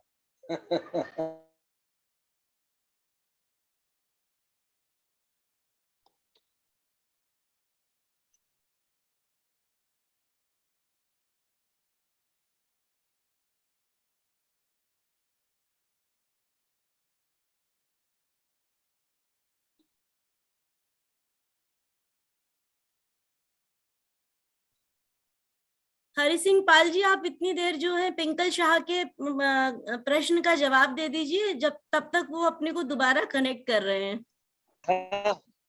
हाँ पिंकल जी, मेरा आपको ये है। लो, ये भगवान सिंह जी को जरा जी, तुम अटेंड करते रहो। पाठ्यक्रम में कब आएगा, मेरा ये प्रश्न है। बात को हाँ, जी, ये वो दरअसल पाठ्यक्रम क्या में है कब कि आएगा? पाठ्यक्रम बनाने का कार्य जो है एनसीईआरटी का, तो एनसीईआरटी इस पाठ्यक्रम को तैयार करती है। जब हम अपनी बात को एनसीईआरटी में रखेंगे, अपने जितने प्रमाण हैं ये भारतनामा पुस्तक उन तक पहुंचाएंगे, तो निश्चित रूप से उस पर विचार करेंगे, क्योंकि एनसीईआरटी से हम लोग भी पाठ्यक्रम में जुड़े रहे, हमारे सामने जो विषय दिया जाता है उसी तरह का पाठ्यक्रम तैयार करते हैं। तो अगर हम उनको ये बता देंगे कि इसमें ये जोड़ा जाना चाहिए, तो वो जोड़ लिया जाएगा। और वो फिर अगले सत्र में जब ये पुस्तकें आएगी इतिहास की छप करके, तो फिर वो उसमें वो सही बात फिर निकल के आएगी। तो जरूरत ये है तो उसको कई स्तर पर, मतलब सिर्फ एक स्तर ये नहीं कि प्रभाकरण की अपनी पुस्तकों जाके दे दें, बल्कि जो संस्थाएं हैं हमारी, वो संस्थाएं मिलकर के शिष्टमंडल बना करके उनसे मिलने जाएं निदेशक महोदय से, और उनको बताएं कि भाई ऐसे ऐसे बात है और उसको ये प्रमाणित बात है ना, इतिहास से प्रमाणित है, वो उसको स्वीकार करेंगे। जी, एसएसटी की प्रॉब्लम नहीं है। गुजराती, संस्कृत, हिंदी ये और इंग्लिश में जो ऐसे होते हैं ना निबंध, तो उसमें भी ये गलत लिखा हुआ आता है। तो हर एक सब्जेक्ट में वही अगर वो पाठ्यक्रम में एक बार करेक्शन करना पड़ेगा। अब चूंकि जितना ये एनसीईआरटी का पाठ्यक्रम वो सब सीबीएसई में लागू है, तो सीबीएसई के विद्यालय चाहे कर्नाटक के हों या कि तमिलनाडु के हों या गुजरात के हों, सब में वो वही बातें आएंगी। इसलिए मतलब एनसीईआरटी जो पाठ्यक्रम तैयार कर रही है, या एनआईओएस है ना, national school of open schooling है ना, उन तक हमें बात पहुंचानी पड़ेगी कि ये पाठ्यक्रम में सही बात है, क्योंकि प्रारंभिक पाठ्यक्रम इन्हीं के द्वारा तैयार किया जा रहा है। या अगर जैसे वो आईसीएसई वाली जो बोर्ड है उन तक राज्यों के बोर्ड है उन तक भी बात पहुंचाई जाए, तो ये हेलो भगवान सिंह जी जुड़ गए हैं। हाँ जी प्लीज भगवान सिंह जी, आप अपना वक्तव्य प्रारंभ कीजिएगा जी। ये बहुत ही प्रसन्नता की बात है कि भारतनामा, भारत का नामकरण कैसे हुआ, ये जो हमारी बहुत सी नई पीढ़ी है जो नहीं जानती है, उसको शशि प्रभा जैन जी ने बहुत ही अथक परिश्रम करके और भारतीय साहित्य का स्रोत लेकर के जो खोजपूर्ण ये जो पुस्तक उनकी भारतनामा आई, इससे अगली पीढ़ी को बहुत ही जानकारी मिलेगी। हमारे गुरु बनारस यूनिवर्सिटी में professor TP Verma, professor Lalan Gopal, आपके ए.के. नारायण, ये सारे लोग वासुदेव अग्रवाल के शिष्य थे। तो इन लोगों ने हम लोगों को ये बताते थे कि जो कोई कुछ कह गया है उसको ही यथार्थ मत मानो, बल्कि उसके खोजपूर्ण तथ्य में लगो और जो सही चीज है उसको सामने लाओ। आपने देखा होगा कि भारतनामा जो वासुदेव अग्रवाल जी को पहले उन्होंने वो भरत मुनि उससे शकुंतला से जोड़ा था, शकुंतला उसे कविदास से दुष्यंत से जोड़ा था, लेकिन जब उनको जानकारी हो गई कि ये भरत जो ऋषभ देव के पुत्र जो भरत मुनि थे उनके नाम पर ये नामकरण हुआ है। तो वास्तु अग्रवाल जी ने तुरंत उस गलती को सुधार करके वो उन्होंने अपने लेख में लिखा। तो इस तरह से हम सभी लोग बहुत ऋणी है प्रभा किरण जी के कि इन्होंने ये तथ्य पूर्ण रख करके अगली पीढ़ी के लिए ये शोधपूर्ण ऐसे लेख करके लोगों से लिखवा करके जो सामने रख रही है, प्रकाशित कर रही हैं, इससे नई पीढ़ी ये इससे जानकारी होगी। यही नहीं, अभी भारत के बहुत से ऐसे नामकरण हैं जो यथार्थ नहीं है, वो गलत प्रचारित किए जा रहे हैं। उसको हम लोग इतिहासकारों का या इतिहास में रुचि रखने वाले लोगों का यह एक दायित्व बन जाता है। इस प्रभा किरण जी से ही ये इनसे प्रेरणा लेकर के शोधपूर्ण जो यथार्थ जो उसके पीछे स्रोत है उसको हम उजागर करें और अगली पीढ़ी के लिए छोड़ जाएं। अभी मैं एक यहाँ वीर कुंवर सिंह आज जयंती है, उसी में मैं सुबह 3 बजे से ही फंसा हुआ हूँ। तो इसलिए पूर्ण रूप से मैंने शैलेंद्र जी को कहा था कि हमने तो आपको बता दिया था, लेकिन कुंवर सिंह जयंती में भूल गया था। तो मैं अभी उसी जयंती में ही अभी कृषि मंत्री जी तंवर साहब आए थे, नरेंद्र सिंह तंवर, तो अभी उसमें हमको छुटकारा मिली है, फिर हम इसमें शामिल हुए हैं। तो हम बधाई के पात्र हैं शैलेंद्र जी के, प्रभा किरण जी के, कि ये लोग जागरूक होकर के यथार्थ दृष्टि भारतीय इतिहास में रखने की कोशिश कर रहे हैं। सचमुच में बधाई के पात्र हैं और इससे प्रेरणा लेकर के आगे बहुत से जो नई पीढ़ी है, जो इतिहास में रुचि रखने वाले लोग हैं, इससे प्रेरणा लेंगे और यथार्थ ज्ञान कराने के लिए वो भी सामने आएंगे। इन्हीं शब्दों के साथ मैं आप सब लोगों को बधाई देता हूं और खास करके प्रभा किरण जी को, शैलेंद्र जैन जी को, जो इस तरह से ग्रंथ ला करके हमसे 1 साल पहले से इस पर बात हो रही थी। तो ये हमको प्रसन्नता है कि ये ग्रंथ आ गया और अगली पीढ़ी इस ग्रंथ से बहुत कुछ उसको सीखने को मिलेगा और ओरिजिनल मूल स्रोत पर जा पाएंगे। इन्हीं शब्दों के साथ मैं अपनी वाणी को, इन लोगों को मैंने जो है प्रशंसा करते हुए, इनके कार्यों की प्रशंसा करते हुए, अथक अथक परिश्रम की प्रशंसा करते हुए अपने वाणी को विराम देता हूँ। जय हिंद।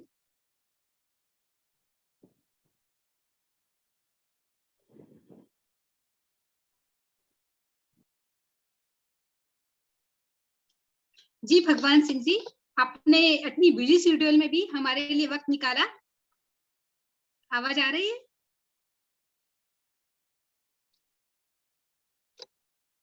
आ रही, आपकी आवाज आ रही थी। हाँ, तो आपने इतने बिजी शेड्यूल में भी हमारे लिए वक्त निकाला, उसके लिए बहुत बहुत धन्यवाद। और आपने बिल्कुल सही कहा कि हमारा जो वास्तविक नाम है भारत, तो वही हमारा वास्तविक नाम है। बाकी नाम तो हिंदुस्तान और इंडिया वो हमारे स्वयं के नहीं है, दूसरों ने हमें दिए हैं। हिंदुस्तान हमें ईरानियों ने नाम दिया है और इंडिया हमें अंग्रेजों ने दिया है। हमारा वास्तविक नाम तो भारत ही है।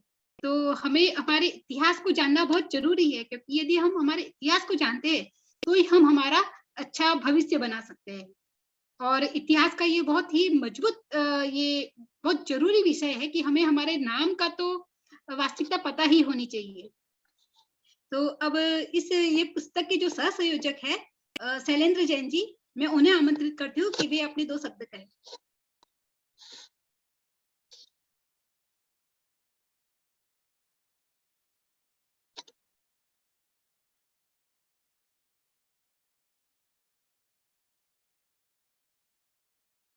शैलेंद्र जैन जी, मुझे आपकी आवाज नहीं आ रही है। अब आ रही है? हाँ। हेलो, अब आ रही है? हाँ हाँ, आ रही है। हाँ हाँ, धन्यवाद ट्विंकल जी, आपने अच्छा संचालन किया, जिसके लिए बहुत धन्यवाद है आपको। परम आदरणीय श्रद्धेय देवेंद्र भाई जी, आदरणीय डॉक्टर भगवान सिंह जी, प्रभा दीदी, डॉक्टर मंजर अली साहब, हरिपाल सिंह जी साहब, प्रोफेसर वीर सागर जी और उमेश जी, संयम जी और जुड़े हुए जितने भी हमारे साथी हैं, सभी का बहुत बहुत मैं स्वागत करता हूं और बहुत बहुत आपका अभिनंदन और आभारी हूं। आप लोगों ने इस आयोजन में शामिल होकर के अपना वक्तव्य रखा, अपने मतों से, अपने विचारों से मुझे हम लोगों को लाभान्वित कराया। मैं इस विषय पर काफी दिन से काम कर रहा हूं और दीदी की जब ये इच्छा आई और हम लोगों ने कोरोना काल में काम किया, तो डॉक्टर भगवान सिंह जी ने शुरू से ही हमारा मार्गदर्शन किया और सत्य को लाने का, वो वरिष्ठ इतिहासकार भी हैं और काफी दिनों से हम लोगों जुड़े हुए हैं, और उनका हमेशा यही जो अच्छे लोग हैं, जो अच्छे विद्वान होते हैं, उनका यही प्रयास रहता है कि जो सत्य है वो सामने आए। जैसे अभी हरसिंह पाल जी ने भी बहुत अच्छा अपना वक्तव्य दिया और बहुत पॉइंटेड बातें करी, बहुत संक्षिप्त में सारगर्भित बताया। डॉक्टर मंजर अली जी ने भी बहुत ही शॉर्ट में बहुत सही पॉइंटेड बातें बताई। मगर प्रोफेसर वीर सागर जी ने जो बात कही वो सबसे महत्वपूर्ण बात है भारत को और भारतीय संस्कृति को लेकर। जैसा कि उन्होंने कहा, भारत केवल कोई एक नाम नहीं है, ये एक आदर्श राज्य व्यवस्था है। हाँ, उमेश भाई जी एक आएंगे, आदर्श उमेश सिंह। है। उन्होंने बहुत ही मतलब सार में उसको न ले जाते हुए बहुत ही शॉर्ट में उसको बताया। उस पर काफी विचार किया गया है हमारी भारतीय संस्कृति में। हमारी भारतीय संस्कृति का जो स्वरूप है वो इस जो भारत की राजनीति है, जो इनकी व्यवस्था है, ये सब चीजों से बिल्कुल जुड़ी हुई, इसका मूलभूत है भारतीय संस्कृति का सत्य। और जो ये डॉक्टर साहब ने बताया कि जो आदर्श राजनीति थी भारत की, वो सिद्धांतों पर थी, वो किसी व्यक्ति पर नहीं थी, किसी विजेता के लिए नहीं थी। कि जैसे डॉक्टर साहब बहुत अच्छा बताया कि कोई यहाँ राजा बन करके अपने आप को सुप्रीम समझने लगे और सब पर राज करने की उसकी वो बन जाए, वो हमारे यहाँ की नीति नहीं रही है। हमारे यहाँ की नीति हमेशा त्याग की और सेवक भाव की रही है। ये भारतीय संस्कृति का सबसे मूल्यवान और सबसे महत्वपूर्ण पक्ष यही है कि जो भारत का नाम तो है ही है उसके साथ, मगर जो उसकी राज्य व्यवस्था है, उसकी राजनीति है, वो उसके आदर्श क्या है, वो बहुत महत्वपूर्ण है। उसके आदर्श ये हैं कि जो आर्य थे, इस भारत का नामकरण का जो प्रसंग जुड़ता है वो इक्ष्वाकुओं से जुड़ता है। वो इक्ष्वाकु कौन थे? जो इक्ष्वाकु थे वही आर्य कहे जाते थे। इक्ष्वाकु कौशल राज के राजवंश है, जिसका स्टार्टिंग नाभिराय से मनु से होती है, अयोध्या की, और वही मनु ने उसको बताया था। उसी कौशल राज्य में इक्ष्वाक वंश था। उसी इक्ष्वाक वंशी राजा रामचंद्र जी भी उसी इक्ष्वाक वंश के थे। उस इक्ष्वाक वंश से जो जुड़ा हुआ इस नाम का संदर्भ है भारत, इसका जो आदर्श राजनीति थी वो उन्हीं चीजों को, वो चीजें विशेषता मानी गई है इक्ष्वाकुओं की विशेष तौर से। वो क्या थी?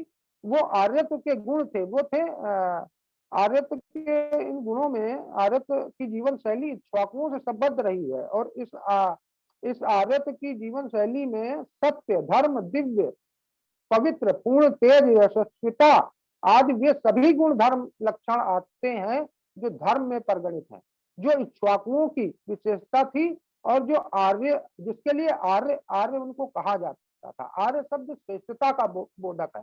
तो आर्य ये जीवन शैली इक्ष्वाकुओं की देन थी, जो श्रेष्ठता पर आधारित थी, गुणों पर आधारित थी, किसी नाम पर, किसी वर्ग पर, किसी वर्ण पर नहीं आधारित थी, वो विशेषताओं पर, जिसका जो धार्मिक उनके वो थे, जो उनकी क्रियाकलाप थी, वो बहुत ही महत्वपूर्ण थी। वही भारत की आदर्श राजनीति थी। और मैं आप लोगों का ज्यादा समय न लेते हुए बस मैं यही भावना जैसे पिंकल जी की है कि और सब लोगों की है कि भाई जैसे जल्दी से जल्दी ये जो है सही तथ्य जो है हमारे पाठ्य पुस्तकों तक आए और अगली पीढ़ी को हम अपनी सही बात को दे सकें। जो भी भ्रामक जानकारियां हैं उनको अगर हम दूर कर सकें, यही एक विनम्र प्रयास है हमारा। और हम और दीदी और आप सभी लोग इस कार्य में हमारे सहभागी हैं, जिसके लिए हम बहुत बहुत सभी के, आप सभी के आभारी हैं। मैं एक बार पुनः आप सभी का बहुत बहुत आभार प्रकट करता हूँ। आप लोगों ने जुड़ करके इतना महत्वपूर्ण वक्तव्य से हम लोगों को लाभान्वित किया, अपना समय दिया, इसके लिए हम सभी का, आप सभी का बहुत बहुत आभार प्रकट करते हैं। सभी को जय भारत। जी, आप सभी को, आप सब अपना कीमती समय निकालकर इस मीटिंग में जुड़े, इसके लिए आप सभी को मैं नमस्कार करती हूँ, धन्यवाद करती हूँ। और अब हम यहाँ मीटिंग समाप्त करते हैं। गुड इवनिंग, और अब हम फिर मिलेंगे कभी। ओके। और इस पर फॉलो अप एक्शन होना चाहिए।